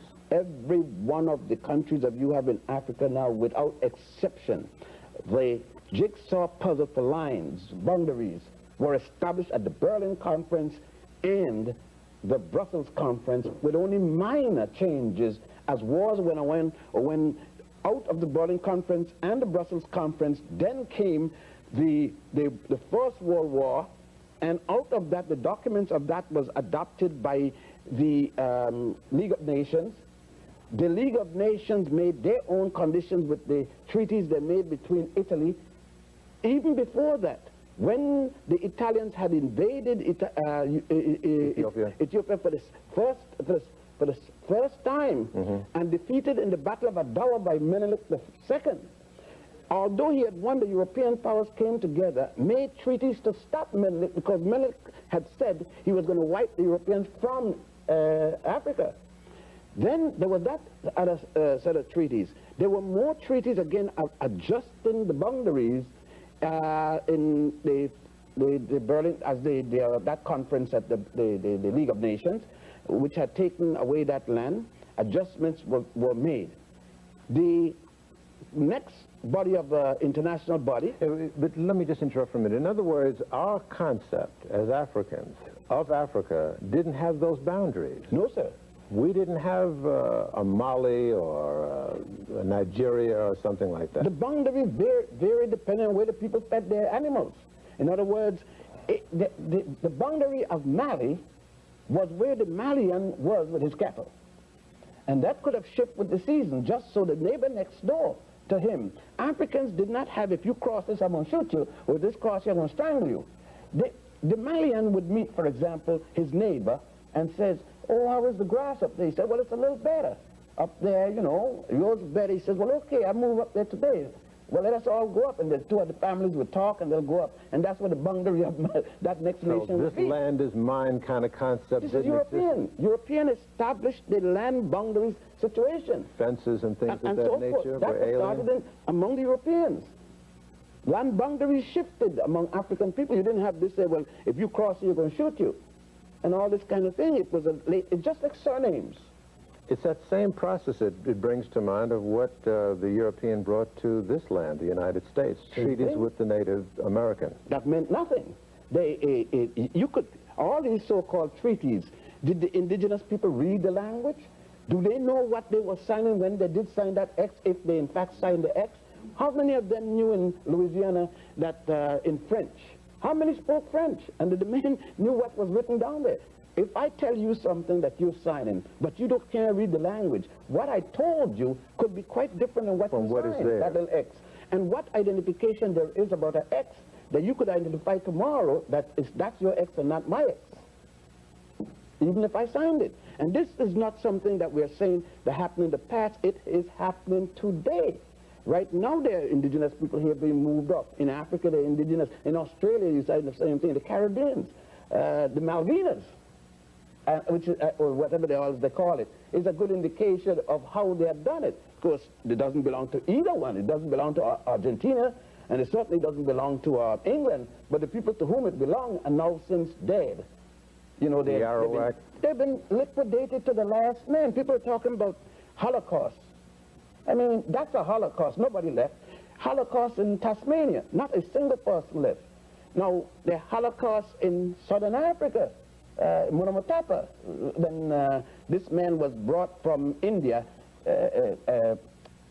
Lugard, Captain Lugard, and he had exterminated Indians. Then they brought him to South Africa, Cecil John Rhodes. He liquidated millions of Africans. I would say about at least 20 to 30 million Africans with the attempt to match Cairo with the Cape. All right, let me interrupt and stop you at this moment. That leads into the discussion that awaits us with Professor Clarke. We will continue with Professor Clarke of Hunter College right after this. In portion of the preceding segment, you heard Professor Ben raise the question of the Holocaust, which seems of a Holocaust, an African Holocaust. Seldom is that word used in that particular context. We've only heard Holocaust used in a particular context. Maybe we can amplify on that. Well, our Holocaust started 500 years ago, and it's not over yet. In fact, our relationship with Europe has been a continuous Holocaust, and we have been continuously resisting that Holocaust. African resistance to this Holocaust started in the hinterlands of Africa when he was revolting to keep from being taken to the shore, and then continued along the shore when he revolted to keep from getting on the boats, continued on the boats, and he revolted to keep from getting off of the boats. Forced off the boats, he continued to revolt on the land. But the apex of this resistance, while coming in the 19th century, but slave revolts had started. There was a slave revolt in Cuba as early as 1525. And these slave revolts, mostly led by people called Maroons, and this is a term really means runaway. These slaves who bypassed the auction block many times and went into the hills and defied people to enslave them and found separate societies. Why the best known of these societies are in Jamaica and Haiti, but there were Maroon societies all over the so-called New World, including here in the United States. You know, I found out, Professor Clarke, that one of my ancestors were Maroons in Jamaica. Well, you're from royalty, then, the fighting nobility, as I often say about my sharecropper parents in Alabama. I am from the peasant nobility. Well, from one noble to another. Good to talk to you. And it is left for us to declare what we are. And we said that these people who fought so that other generations can live is our revolutionary royalty. Let me press you a little bit on the dimensions of our Holocaust. Mm-hmm. Numerically, what numbers are we talking about? We heard Professor Ben talk about 10, 20 million lives, African lives taken in the Holocaust? I would say the figure is rather conservative when you consider that in the movement from the coast, from the hinterland to the coast, every 10 captured, less than 3 got to that coast. And so we have now figures that's kind of lost forever from the computer.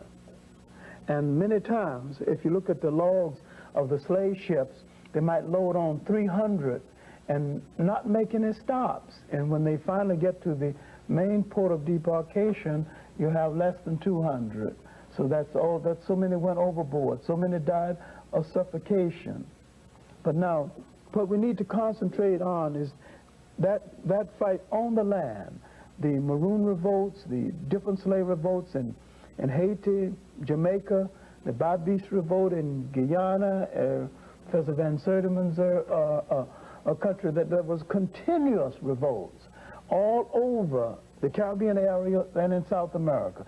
And in South America, they not only large numbers of Africans bypassed the auction block, went into the hinterlands and found separate nations, Us Palmares and Bahia. These are separate African nations carved out in Brazil itself. And now these revolts in the Caribbean would stimulate black revolt here in the United States. But when we look at the 19th century, we have to look at the whole of the African world in revolt.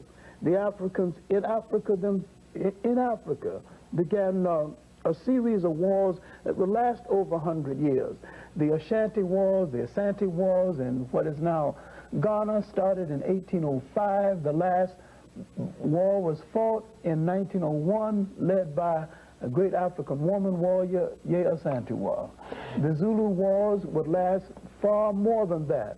The wars against the coming of the Europeans started in 1652 when the Europeans arrived.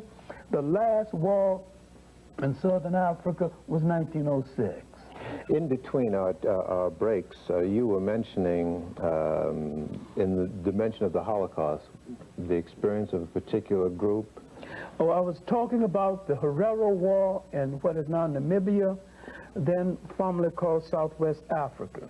The Germans tried to create a bastard race in this area by cohabiting with the Herero women. What they did not understand is that culturally, the Herero woman never cohabits outside of her tribe or her group, not even with another African. And traditionally, she makes every attempt to bring virginity to her wedding bed. And if she is violated before marriage, it's all one can do to keep her from committing suicide, because she has lost her womanness and have nothing to give to a man. The Germans would drive almost 60,000 of these women out in the Kalahari Desert and say, cohabit or die. And an old king, Mandume, called the Mambas, and the Hereros, and all the different groups together and said that, in essence, if we let this happen to our women, we are no longer men. We are proud people. We walk the earth carrying the sun on our shoulders. And if this happens to our women without our rescuing them, we are no longer men. We will have to take off the trousers and take care of the children and milk the cows and bring in the bread. And our women will no longer respect us as men. He took about 300,000 people into this war. He lost a third of them, but he rescued those women.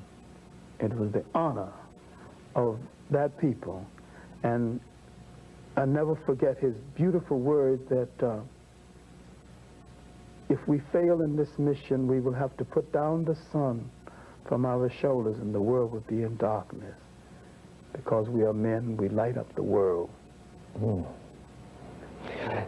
Does it therefore follow that across the continent of Africa, there were coalitions of African people who organized militantly to resist this encroachment called slavery?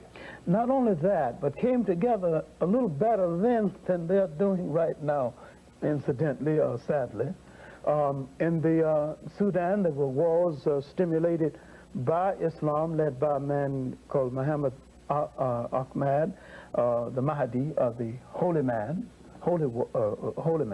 These wars were lasted from about 1860 to the death of the Mahdi in 1885. Then another Mahdi took over, Khalifa Abdul Hayya, and he was defeated by Kitchener. When he was defeated after 11 years of the independence, this war was reported by a young British reporter named Winston Churchill, and his book on it is called The River War. And he said that, he boasted of killing 50,000 people one evening. See, when we talk about our Holocaust, I guess people should talk about Holocaust the way we talk about fish stories. Those who caught the biggest fish do the most talking, and that means we will have to talk forever, because our casualties would exceed 100 million people, far exceed 100 million people. No people in the history of the world ever sustained such a loss and stayed alive. On that note, we'll break and continue with a collective examination in continuance of our history after this.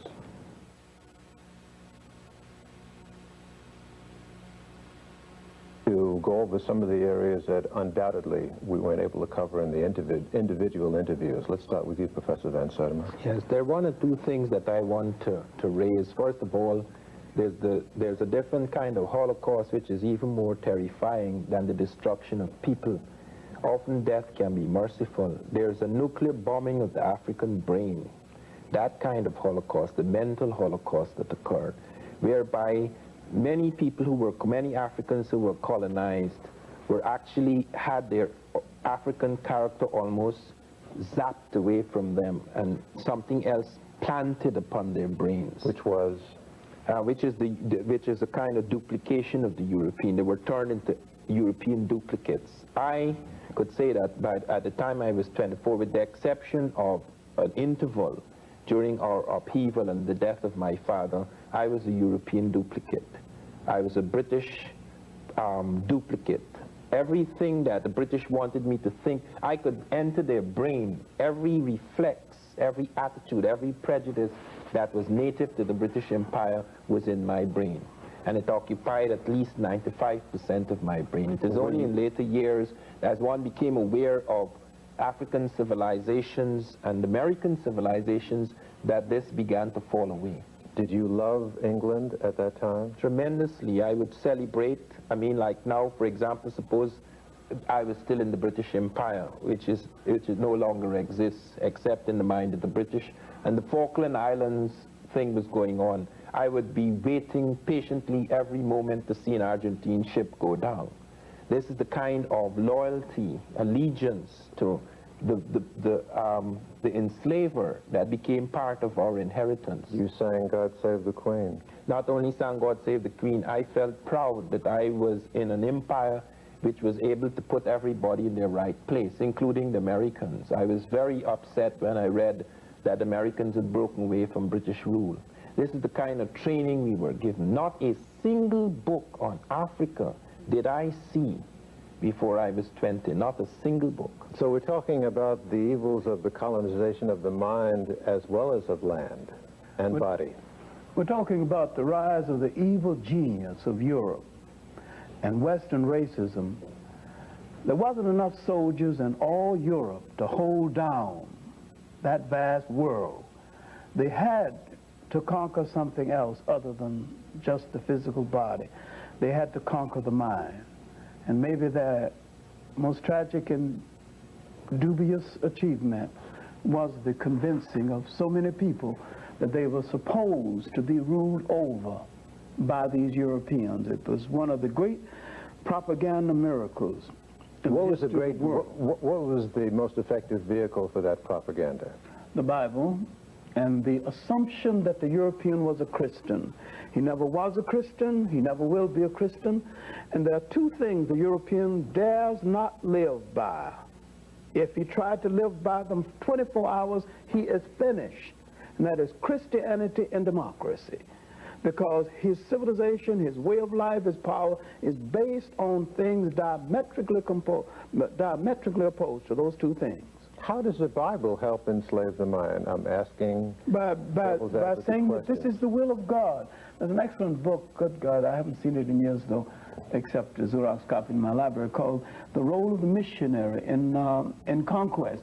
A lot of the land was taken from the African, with the missionary going ahead of the colonizer and telling them it is the will of God that we control this land. A lot of the land, the Kenyan highlands, a lot of land in Uganda was taken over by the church.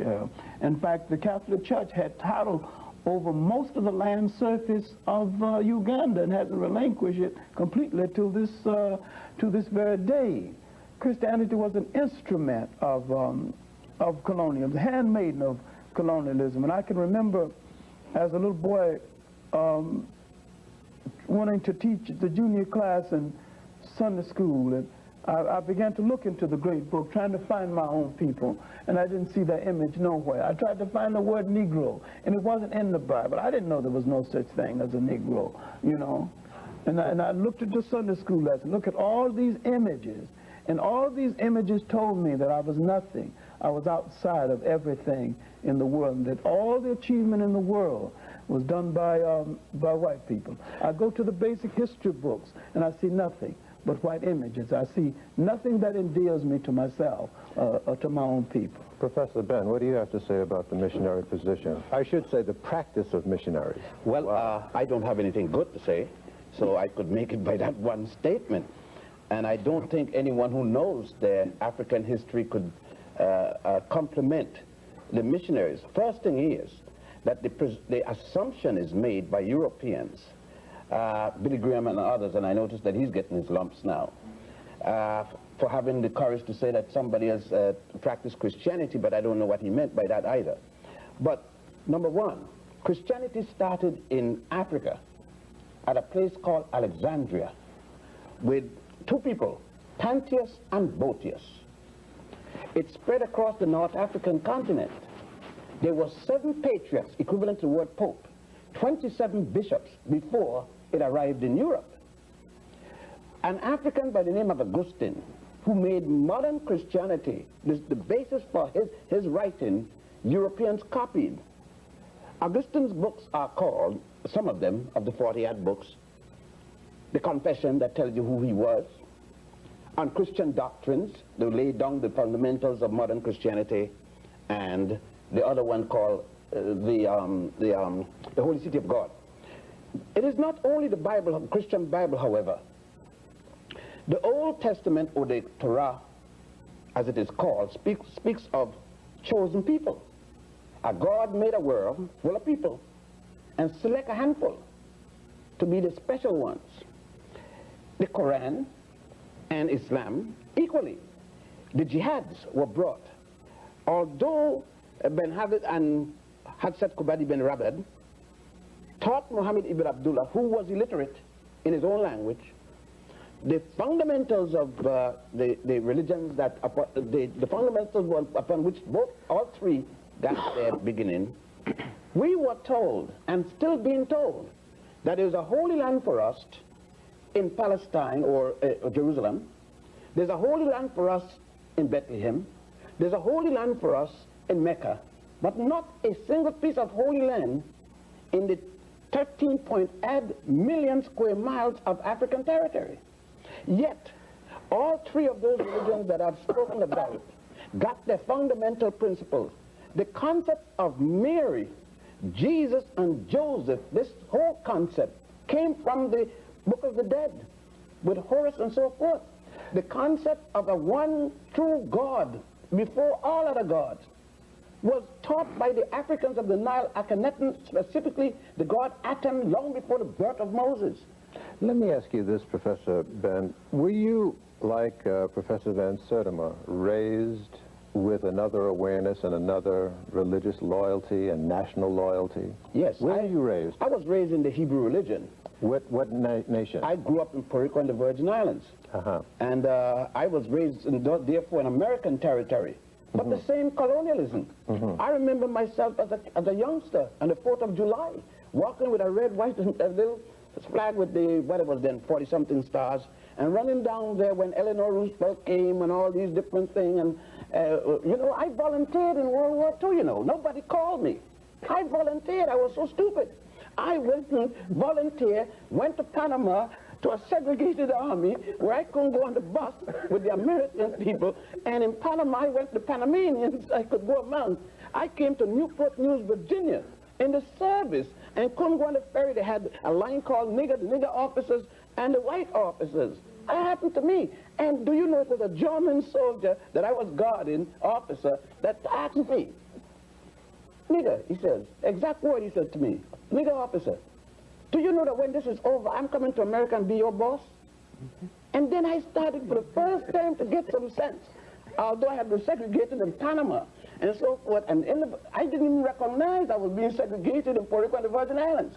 I didn't even realize it. I thought that everything was, as they say, hunky-dory down there. But, you know, because of what he said, hunky-dory, H-U-N-K-Y. That was the expression. Right. That means real good. And then I was a perfect fool and didn't know it. I used the term Negro then. Colored was a big thing, you know. And Africa was not on your lips. What you talking about, Africa? Africa is where Tarzan and Jane was, and, you know, the Humphrey Bogart. I used to go to see John Wayne and Tom Mix and Ronnie Reagan and all of them shooting up the indigenous people. And I used to say, hey, there's a savage coming. Shoot them, Tom Mix. And then with the African, I'd say, oh, look at them savage. Tarzan is coming. And I was hoping for Tarzan. And Tarzan hollering, Ungawa. And one thing, I didn't know that Ungawa means doo-doo. Because every time Tarzan said Ungawa, and when I found out that Ungawa meant doo-doo, I said, Ungawa Tarzan. I used to have fun then. But you wouldn't believe that this person, because what I know wasn't taught to me in school. I look back and sometimes and say, how in the world did I come this far from where I was? It's over miracles. That's a miracle. Tell me about your upbringing, John. No, I had suspicion from the beginning. When I couldn't find my people in the good book, and my great grandmother had told me that this was the book of God, this was the word of God. But where were you raised? I was raised born in Union Springs, Alabama, raised in Columbus, Georgia, near Fort Benning, and I made my living partly as a caddy. Used to caddy for a major who later became a general and later became president of the United States. Dwight D. Eisenhower. He was a lost cause man too. Be that as it may, but growing up in a predominantly Baptist environment and becoming very curious about the Bible, I began to suspect very early. How early? At 10 and 12, that I did not belong to any people who were inferior to anybody. So then about 1930... But in your schooling up to then, though, wasn't the reverse implied? The reverse was implied, but I can say with great conviction, I never completely accepted it. Or were you going to a black school and were you getting... I was going to a black school where the teachers would sneak in. Black history, they could sneak it into mathematics, they could sneak it into anything. But it was in the 5th grade that I ran into a great teacher, Evelina Taylor, who was a deity to me to this day. When she saw me cutting the food and trying to get accepted by playing the food, and she called me aside and closed the door and read the riot act and told me that I'll never let you be less than your best self. You are going to get it. Gentlemen, it's obvious that we can't unveil the whole story of our history and experience in these 2 hours or 3. But maybe you can just sort of say some things to our viewers, especially young people, who are in need of some academic shaping and direction. I suspect you would all agree. What would your prescriptions to them be? Gil, let me say it this way, and I don't support system. But I think that one of the things we have to learn, in order for me, or I hope I'm speaking for two gentlemen, and this is for parents, our parents, you can't fight the teacher and learn. There's a discipline in study, and we have to learn. The damage has been done to us and still being done, but we ourselves got to take this. With all the bad things that go on in the classroom, and I went through it, you got to be able to count, you got to be able to write, you know what I mean? You got to know science. You got to be able to equate and evaluate. And you can't fight the teacher doing it. Parents can't come down to fight the teacher. Bad teacher, get them out of the neighborhood. We have to go through the principle of educating ourselves. And our parents got to do it. I'm sure your parents did it and other parents did it. There is a discipline we got to go back to. And I've said that the basic thing we have to do is to stop letting the damage, what he's talking about, to continue by saying, I'm not going to the classroom because they're going to say this. You don't have, when you go to the classroom, you're going to have racism. Don't care where you go, you're going to find racism in the system. The system is racist.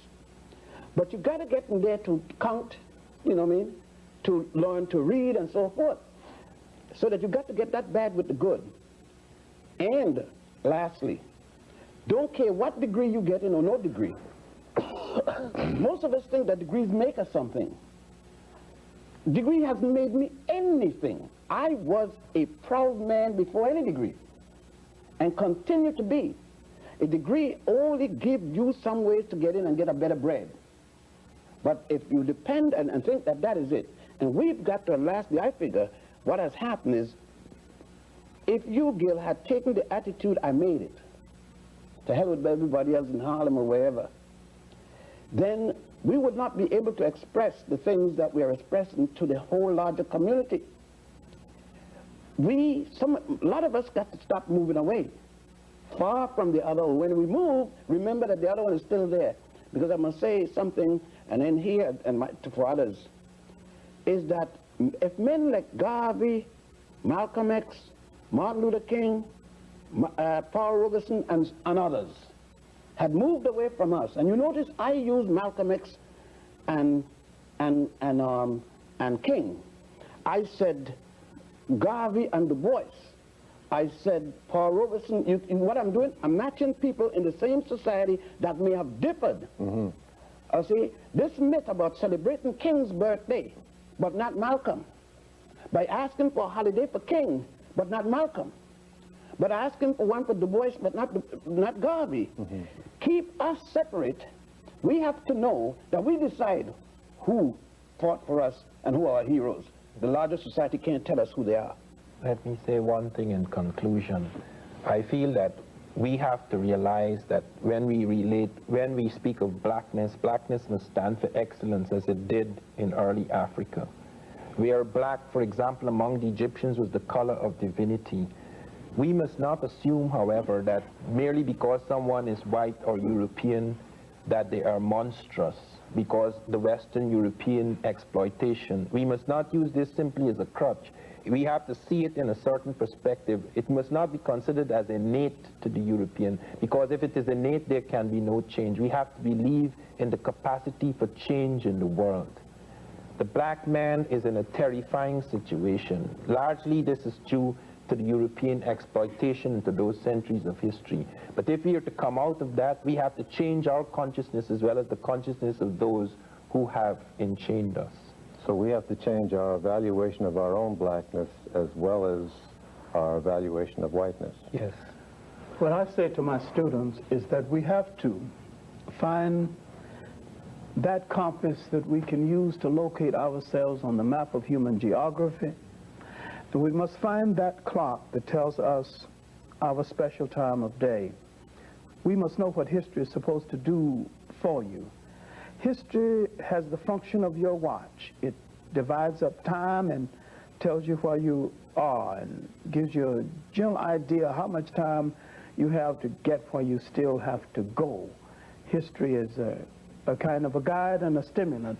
And no matter what you're going to study, even engineering, you need a sense of definition of yourself and relationship to history and how your people related to the history of the world. So history is the bottom line. Yes, and we need to stop thinking of ourselves as a minority, because between the Caribbean islands and Brazil and the United States and in Africa itself, we are the third, if not the second largest ethnic group on the face of the earth. And we've got a piece of geography over there, maybe 13 million square miles, that's ours. And when I say ours, I don't mean north, south, I mean all of it. That's right. Every blade of grass, every grain of sand, and that's the inheritance of our children and their children still to come. And we don't have to go to any Bible to make any claim, because our claim is all prevailing, and the map of that continent is stamped on most of our faces. Let's go to our bibliography list, full screen, and for our viewers. At Kelty and In the Matter of Color by A. Leon Higginbottom, Jr. Professor Clarke recommends you read How Europe Underdeveloped Africa by Walter Rodney, Stolen Legacy by George G.M. James. And Professor Van Sertima recommends you read his Journal of African Civilizations, Volumes 1, 2, and 3, and African Counts by Claudia Zaslavsky.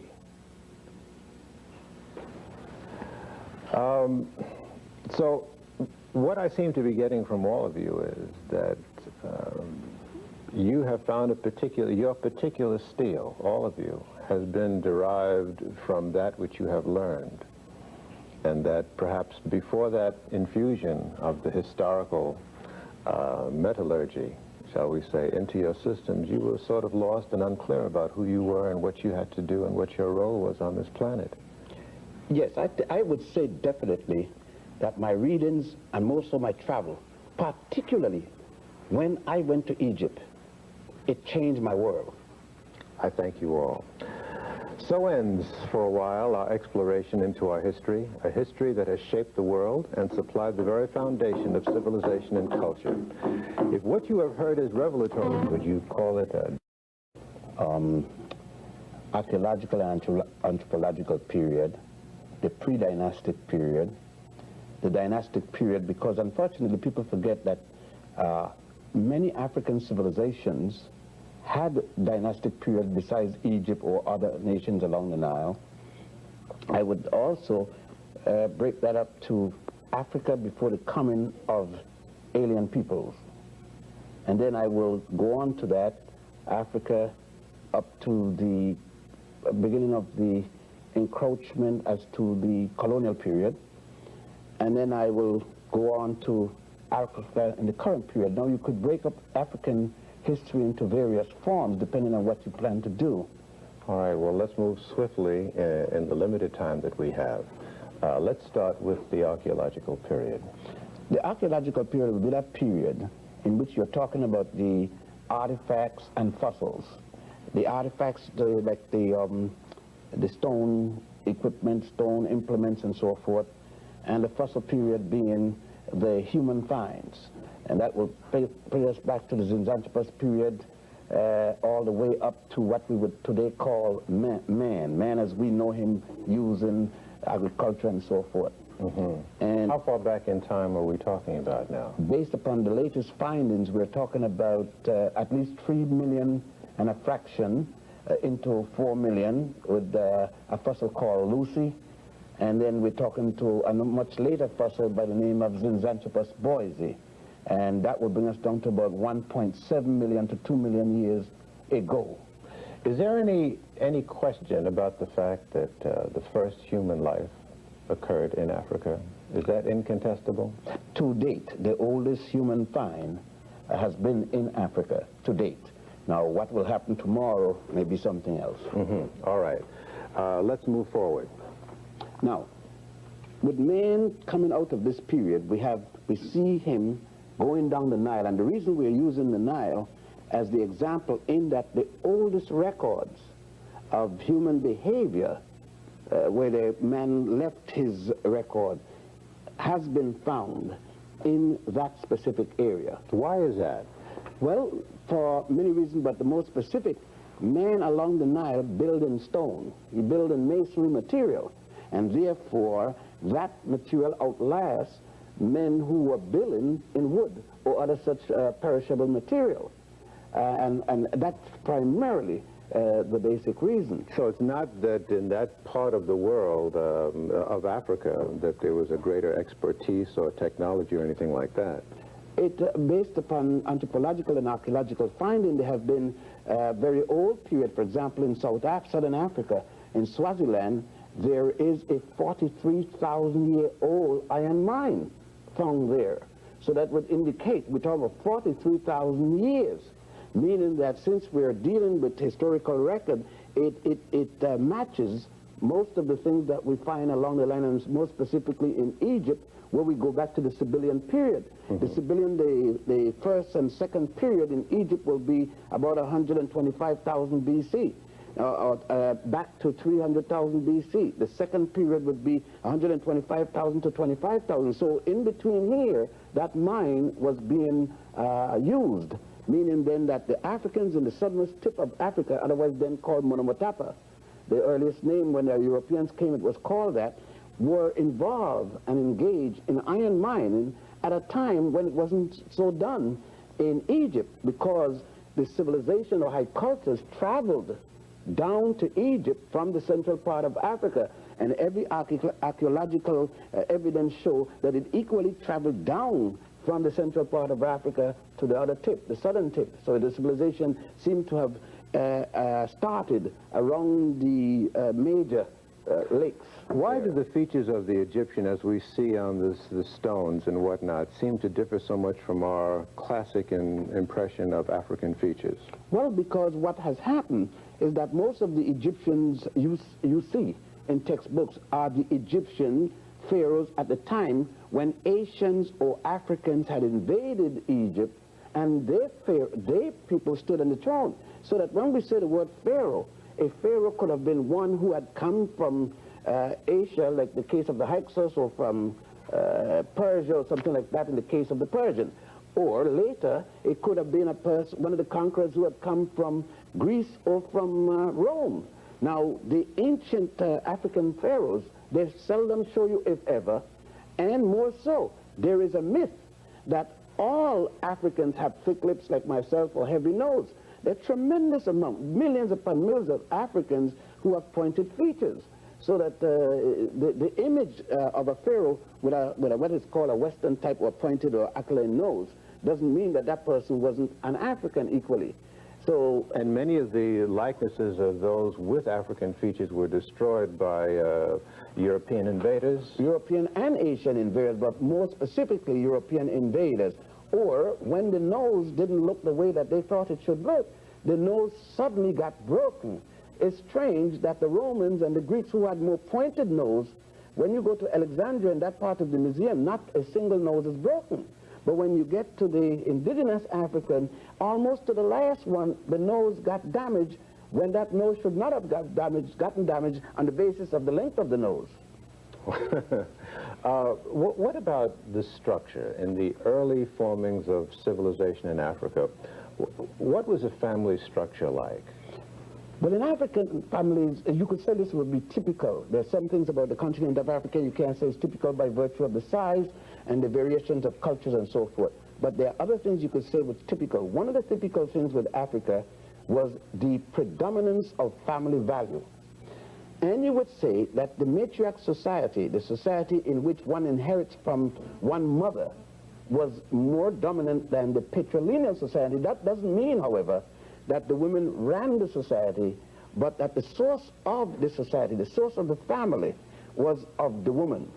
That, for example, the ancient Egyptians made it very clear that for the pharaoh to inherit legally the throne, he had to get it through a woman. Many a times pharaohs would then marry their daughter. Doesn't mean that they had sex relation with their daughter, but they had that legal entanglement which was necessary.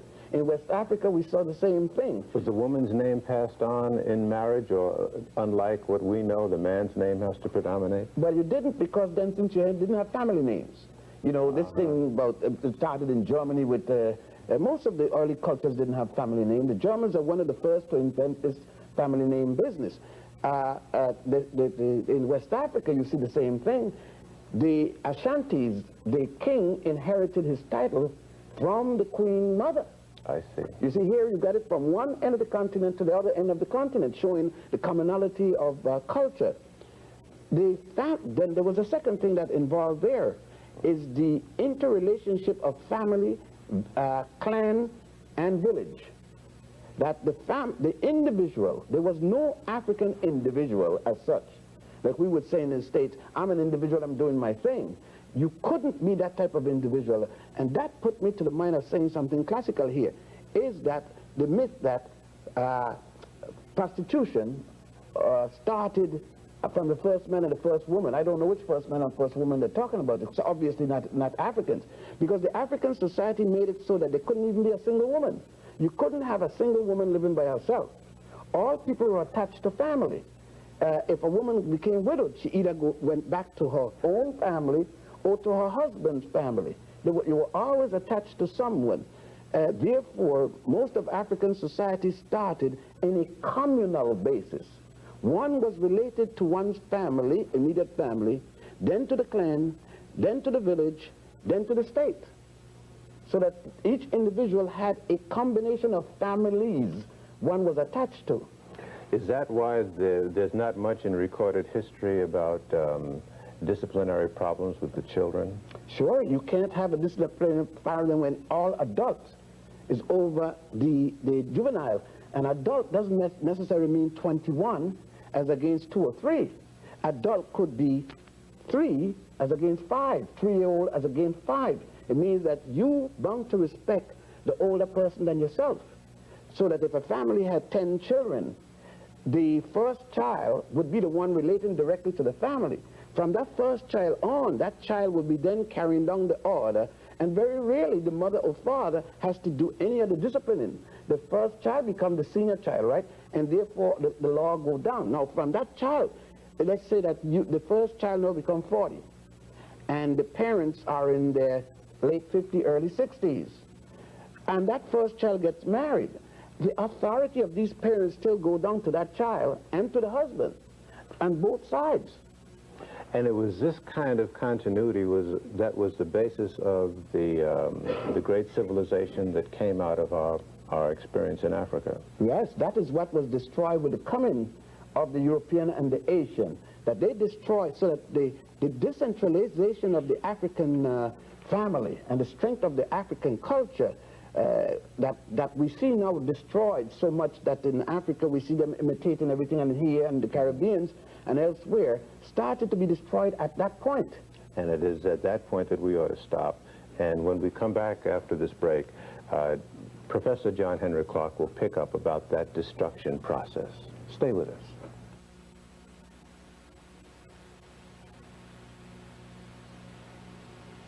Invaders or outsiders who came into Africa, were they slavers? No, we're talking about Europe specifically right now.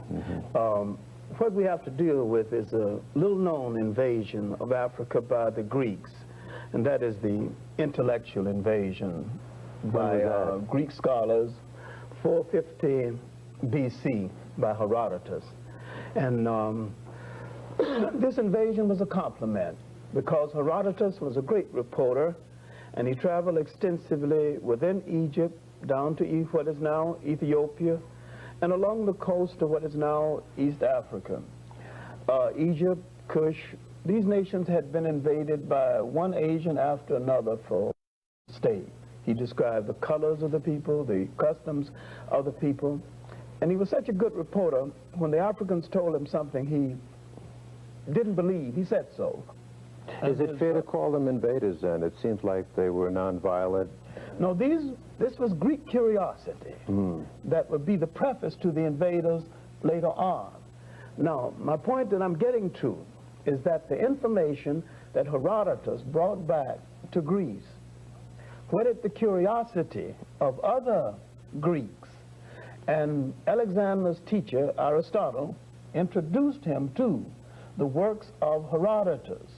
And Alexander, when he invaded Africa 332 BC, had a kind of respect for Africa that no invader has had before or since.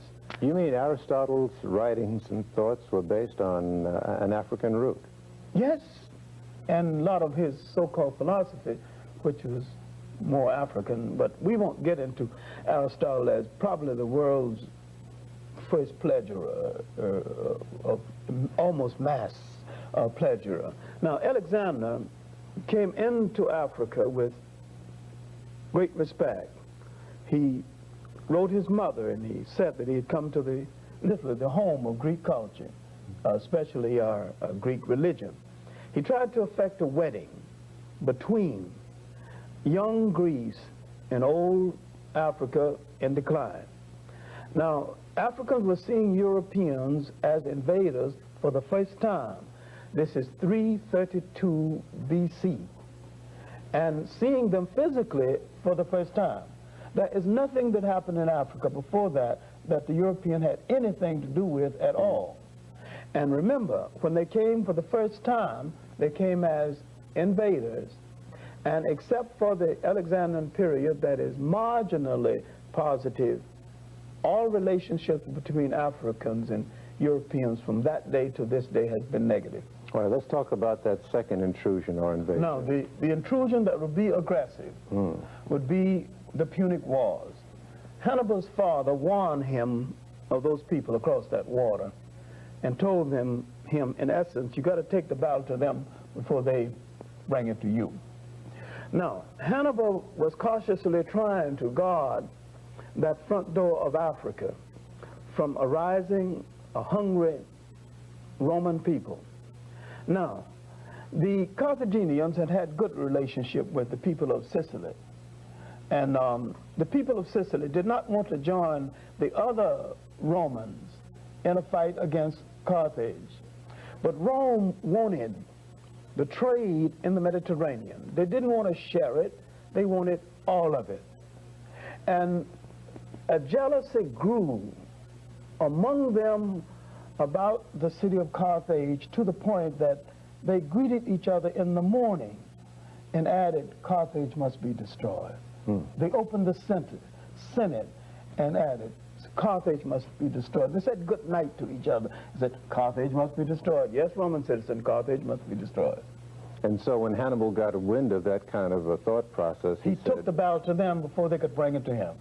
And for a generation, that old lion held Europe at bay and saved Africa from European aggression.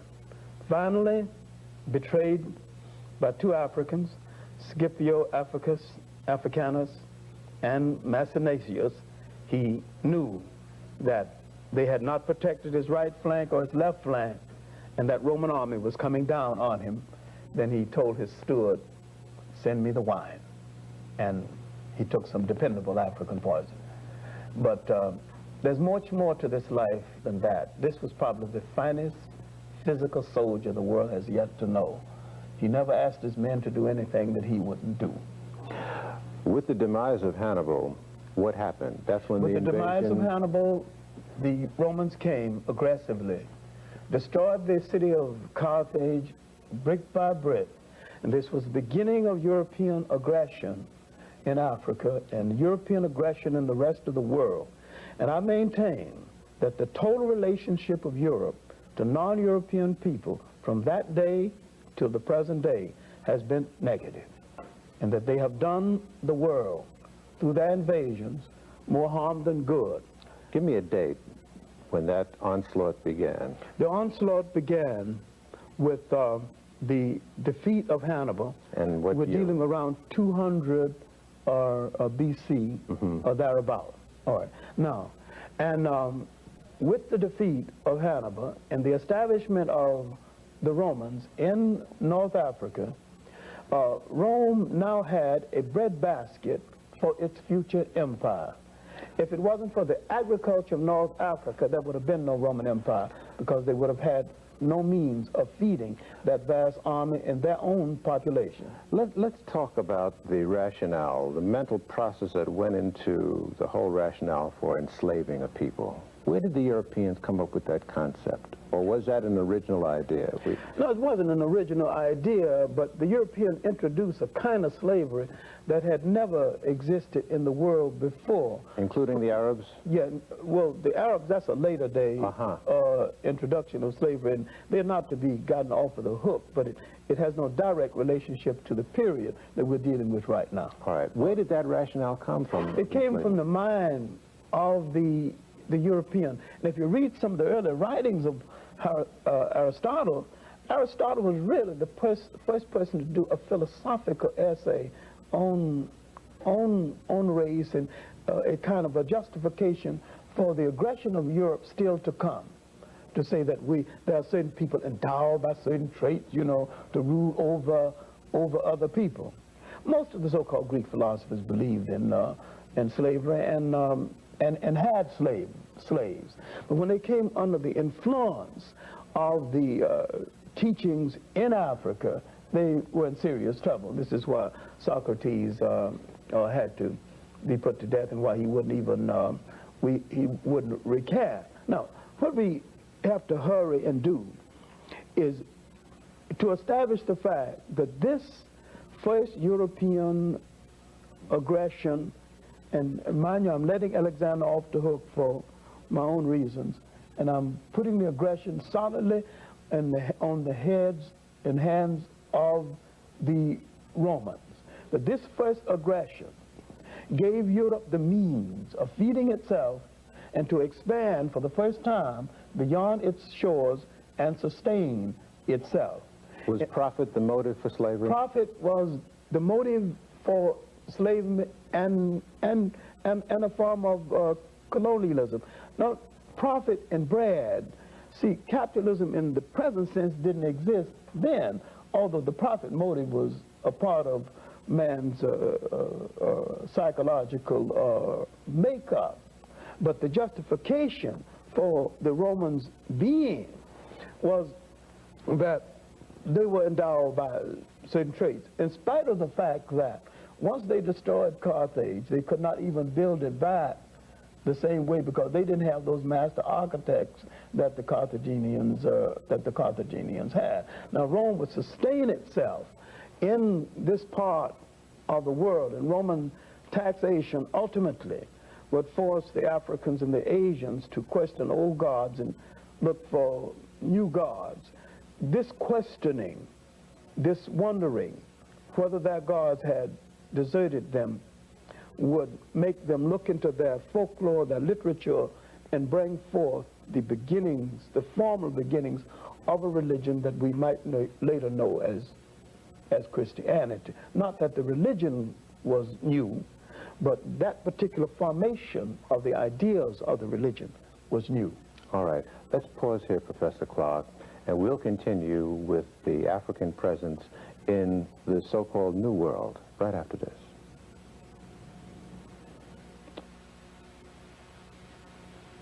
As far as the African presence in this hemisphere, was that premise for coming here economic or what? Curiosity or what? The initial movement here was an accident. How'd that happen? This happened, first of all, I must give a dating schema, because there was not just a single visit. There were several, at least half a dozen visits for which we have evidence. The very earliest is one that involves the people known as the Olmec in America, between 948 and 680 BC. We do know a date because they found a ceremonial platform, a wooden platform in the Gulf of Mexico where the Americans worshipped. They were able to carbon date it. They found 4 of a dozen stone heads with African features rooted in the wood of this carbon dated platform, and they were able to give it a dating of 814 plus or minus 134 BC. Now that is a very interesting date indeed, because that is a time when something very unusual was happening in the old world in Africa. A war was going on, both a hot and cold war, which lasted a very long time between the powers of Asia under the Assyrians and the Egypto-Nubians. I say Egypto-Nubian because Nubia and Egypt were linked in that period, very strongly linked in fact, because the Nubians had, from about the 22nd dynasty, they were involved with Libyan powers in Middle Egypt, and then they moved up and took control of Egypt from the Mediterranean right down to Khartoum and beyond. And in this period, the military and commercial navies were moving west of the Mediterranean towards the Atlantic. They normally were not involved in the Atlantic. The Egyptian navies and the Phoenicians, who were very much involved with Egyptians, carried a lot of trade into the Pacific. We even have Egyptian hieroglyphs found in early Hawaii. But in this period, the Asiatic routes, sea routes, were blocked by the Asiatics. Yeah. They blocked off the Egyptian sea routes. As a consequence, a great deal of the metal trade, the search for... But how would you get from the Mediterranean to the Pacific, though? No, they had the Red Sea and other routes and they went into the Indian Ocean and various things. Oh, I see. Okay, so they had trading, Egypt had trading in other parts of the world, but in this particular period, while they had trade in the Western Mediterranean, this particular period became tremendously intensified. We even have evidence around 800 BC of Phoenician ships up in near the British Isles. They're trading in tin. Tin was critical to Egypt because that was the Bronze Age, and tin and copper were critical to the making of bronze. And you have a lot of movement in that area west of the Mediterranean. Now, there seems to have been an accident involving at least 7 ships. The Native Americans record black-skinned people coming in 7 wooden caves on the water from the east.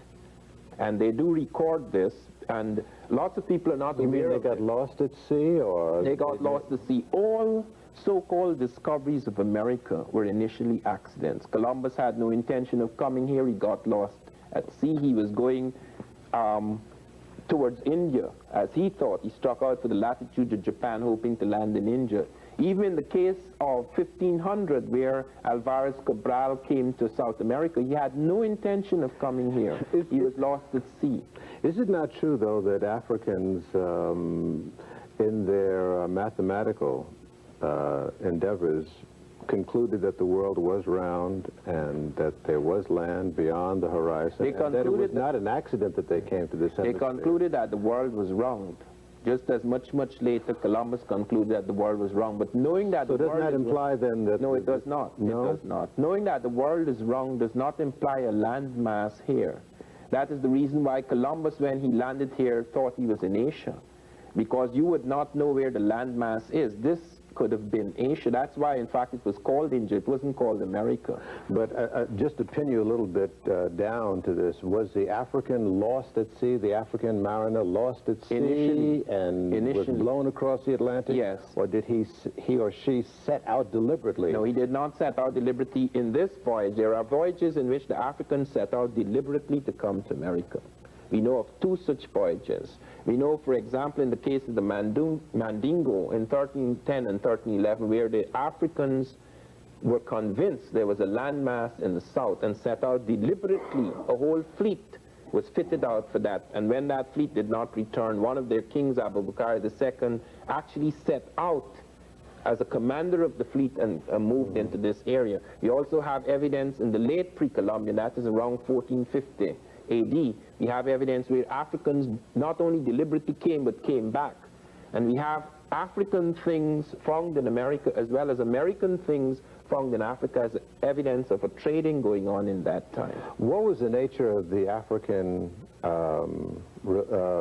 contact with the people who were indigenous to the land here? Well, it depends on the period. In the case of the Olmec period, which is the pre-Christian period, which is the 948 to 680 BC, we have evidence that some very extraordinary things begin to happen that coincide with the stone heads with African features, which are found in the Gulf of Mexico at the terminus of currents coming from Africa. Now, one very important thing to understand is that there are 3 major currents that take things from Africa. They are so powerful, these currents, that it's like a gravitational field. The oceanic current. You cannot escape coming to America once you are caught 100 miles off the African coast and enter either the current off the Cape Verde, off the Senegambia coast, or off the southern coast of Africa. You have to come here, unless you're caught by the fish. It's inevitable.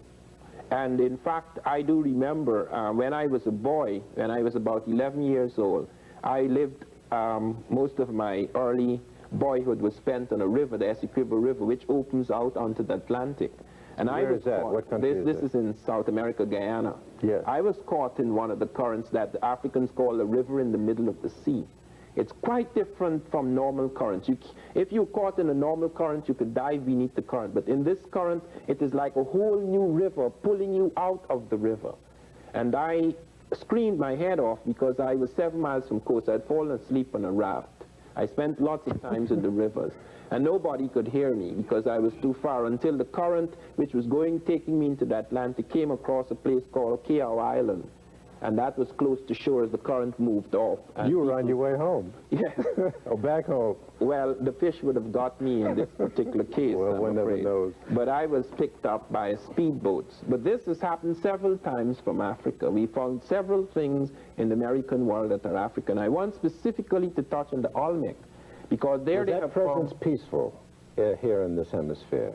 Yes, with the exception, we have one instance where we have battles between the Africans and the Americans off Clarke, where they found that the Africans were fighting. They had a settlement and they were fighting with Native Americans. But in the case of the Olmec, where they made their most tremendous impact, the evidence is that it was a peaceful affair, that the Olmec incorporated them into their priest caste. They found the skeletons of Africans, 13.5% among the ruling class in America in that period, that pre-Christian period. Wierzyński, the Polish skull expert, showed that it was a high percentage, and even 200 years later, it was only low, like 4.5%, but not among the common people, among the ruling class. They were incorporated.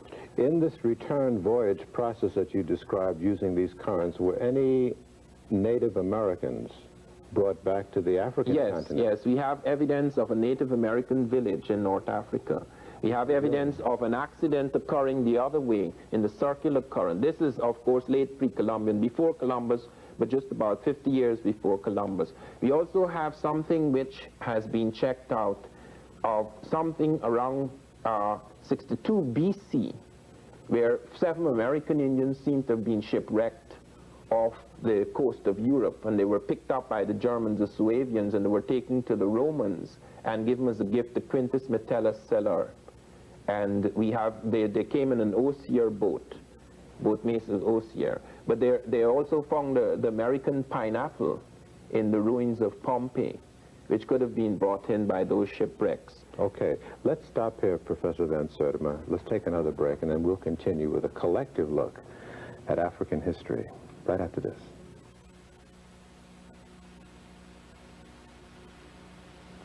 Frustrated because I thought we were going to be giving ourselves a lot of time, but 2 hours is nothing.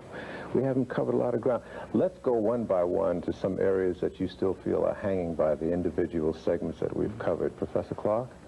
I'd like to go back to that first European presence in Africa and what happened to it. The European, especially the Roman, tax collection and exploitation forced the Africans, part of the Asians too, to pull from their history and their folklore and their, a new religion. This was the formal religion that the Europeans would distort later on and called Christianity. And as this religion got underway, the Romans did not take it too seriously. They didn't expect much to come out of it, and after a while they began to entertain themselves on Saturday evenings by killing Christians, and that the Romans literally killed Christians for almost 150 years before strategically and for political reasons they adopted this this religion. And because it had become very popular among the Europeans of that day.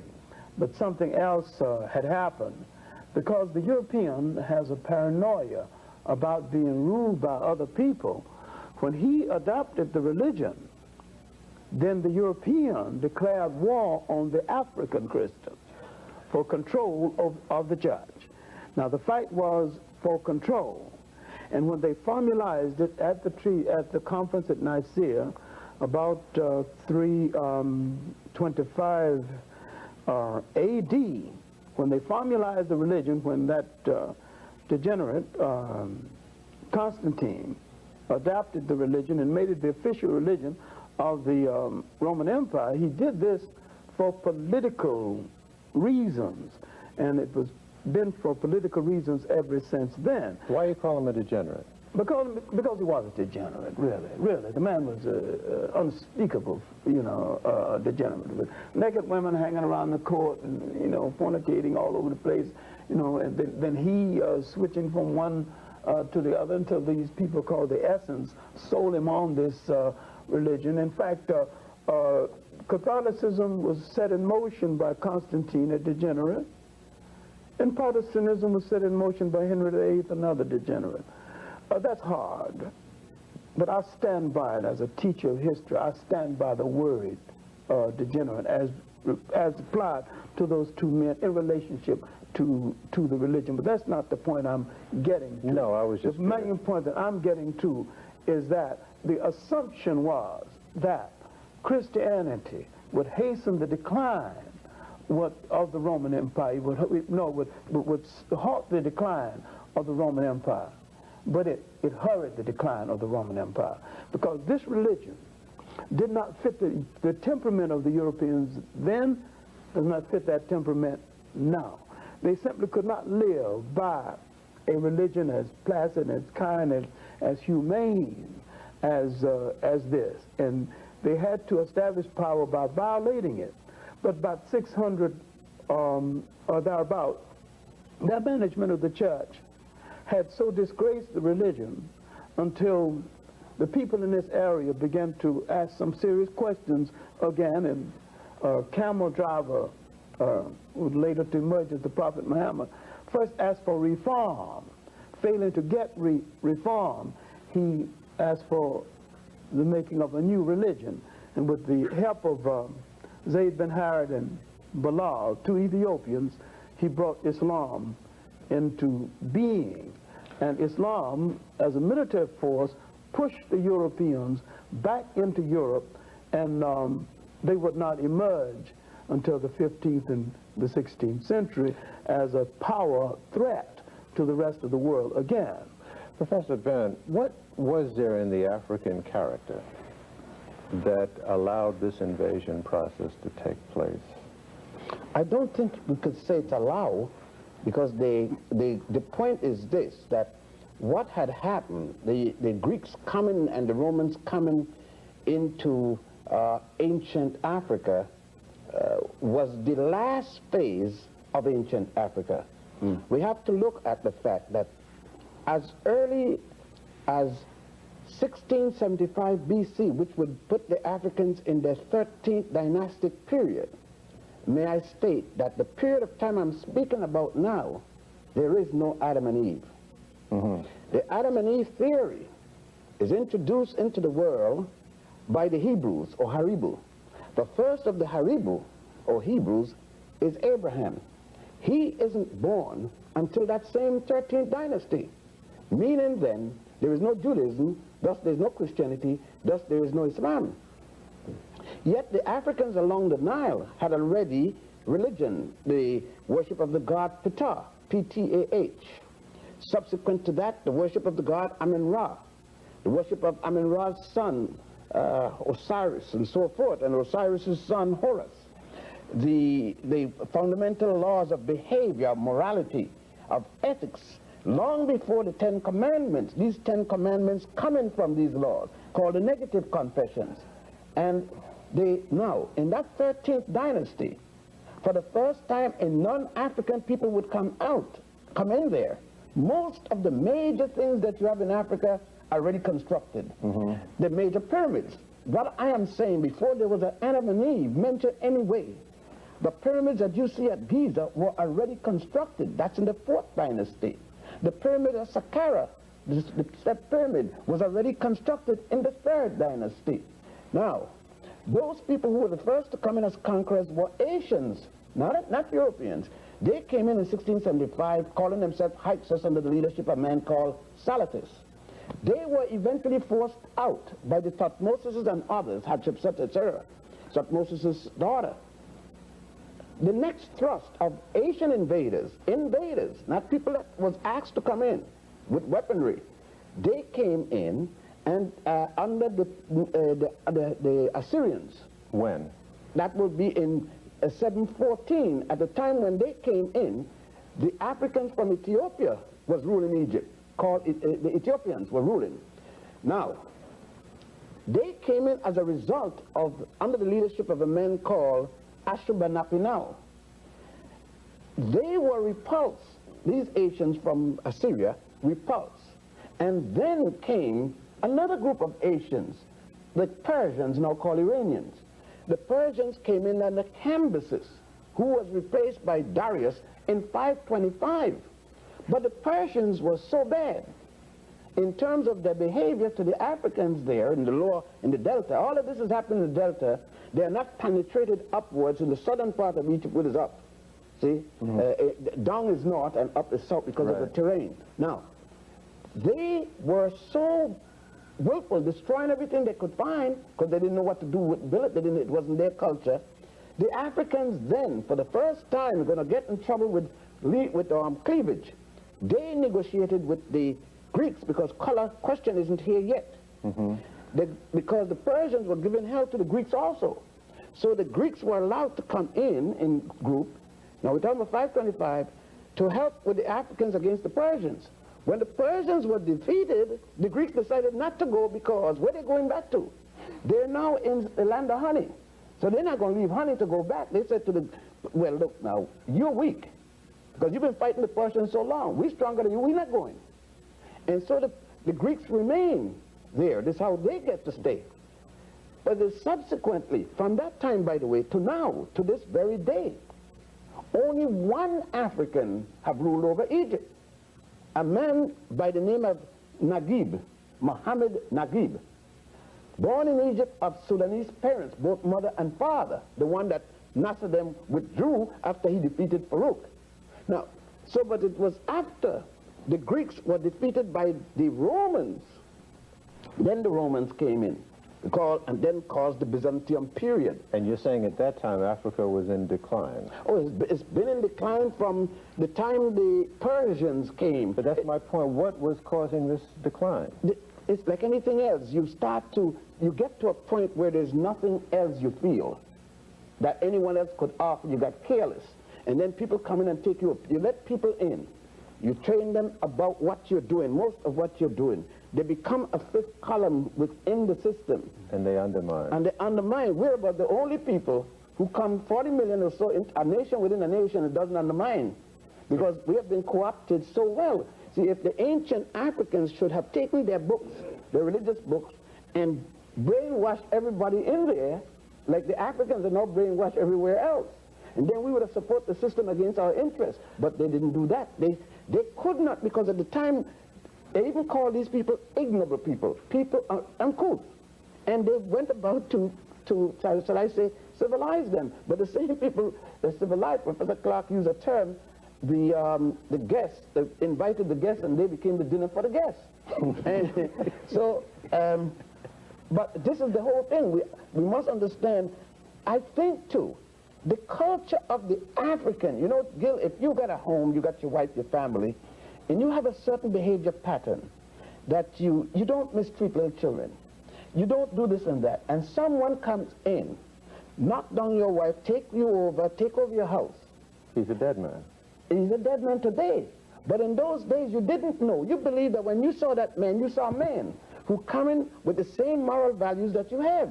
You have no other point of reference that this can be. You don't know that this man gonna rape your wife because nobody rapes people in your place. You don't even have a word for rape. So when the man come in and rape your wife, you're stunned. You says, what kind of behavior is this?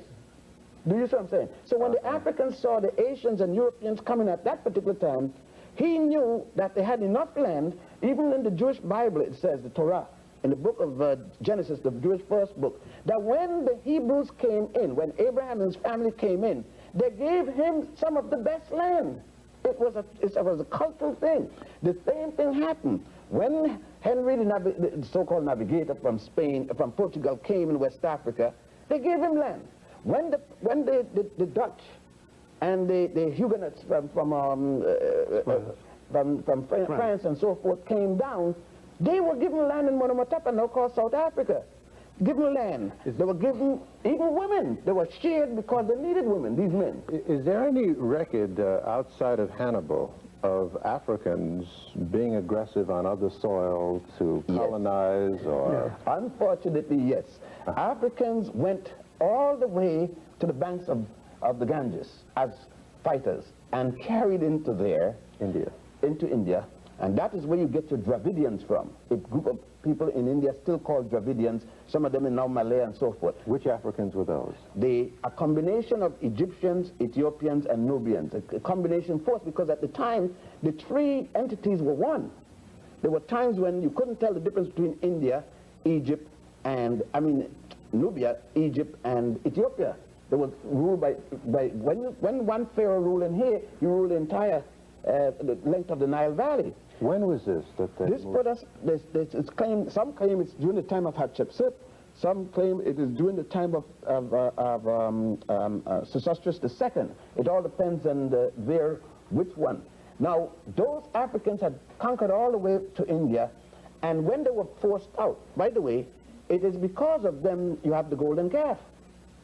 The worship of the goddess Hathor. Hathor was, even the Jews one time before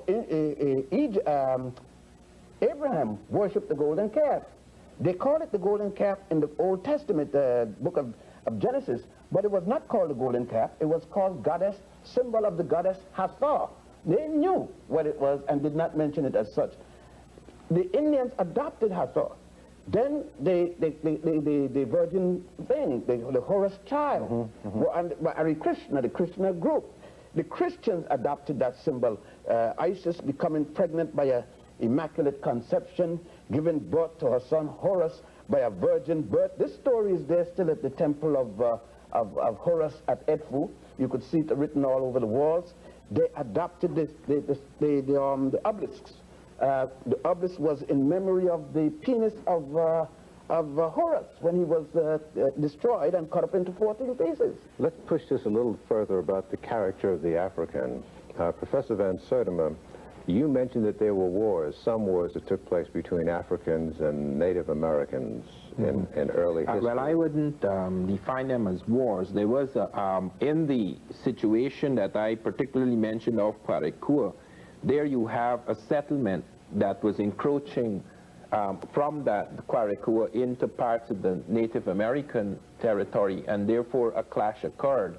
And we do have cases of both of them taking prisoners. But was there an aggressive character to the African that came to this hemisphere? We don't have any clear evidence of that. We do have trader types coming in the Mandingo period, and they were warrior types as well. They had to be, because they had to be extremely cautious moving through new and potentially hostile territory.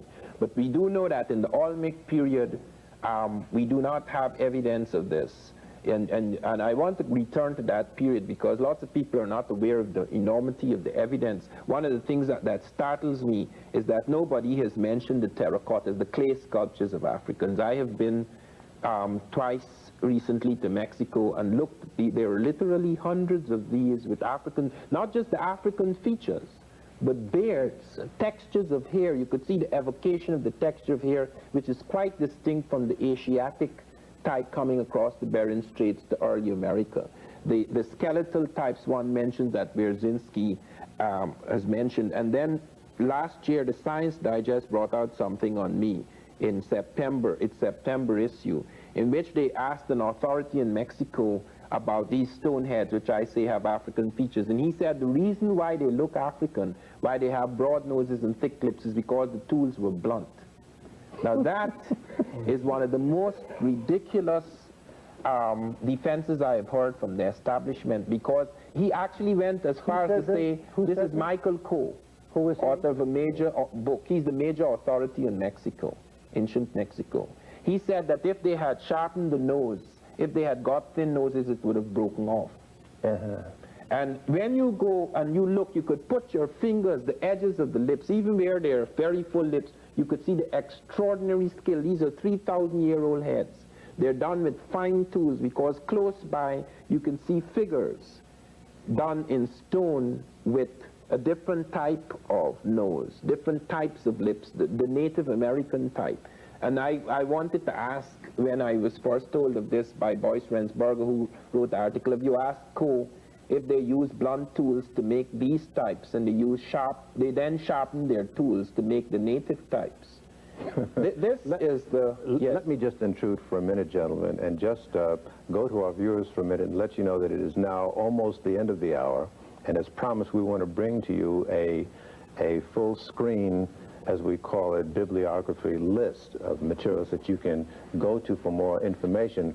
From Dr. Ben, he recommends that you read The Destruction of Black Civilization by Chancellor Williams, African Origins of Civilization by Cheikh Diop, World's Great Men of Color by J.A. Rogers, and Black Men of the Nile and Family by Professor Ben Yekinen himself. Professor Clarke recommends that you read African Glory by J.C. DeGraff Johnson, Capitalism and Slavery by Eric Williams, Before the Mayflower by Lerone Bennett, and Slave Trade and Slavery by John Henrik Clarke and Vincent Harding. And Professor Van Sertima recommends that you read Africa and the Discovery of America by Leo Weiner, or is it Weiner? Wiener. Weiner. Unexpected Faces by Alex von Warthenau. Ancient Egyptians and Chinese in America. And Chinese in America, yes, by R. Jarasboy, excuse me. And They Came Before Columbus by Ivan Van Sertima. Mark that well, and if you want more information, I know we're going to get swamped. I hate to make this offer, but I've got to do it in the interest of your interest. If you want us to give you that bibliography, write us and let us know, and we'll supply it for you. In the few moments that we have remaining, what then are we saying in the broad canopy that we've only really skated across about the whole involvement of the African character on this planet? It has tended to be, for the most part, as I can delineate from you, non-aggressive. And humane. And more than just... How would you respond to somebody, though, who would say, no, that's a racist statement, and you're... No, it's not a racist statement. It's an honest statement. And the victims of racism have a difficult time being racist. And I wish somebody would remember that, you know, when the victim responds to racism and responds to the negative attitude toward his own people, he's not racist. I'm saying that the African character, the African personality, has given the world a kind of humaneness in his relationship to other people that can rarely be found cannot be found at all among the Europeans. That's it for this hour. We will continue with the final chapter next week. Be sure to tune in. We'll catch you then. Thanks for joining us.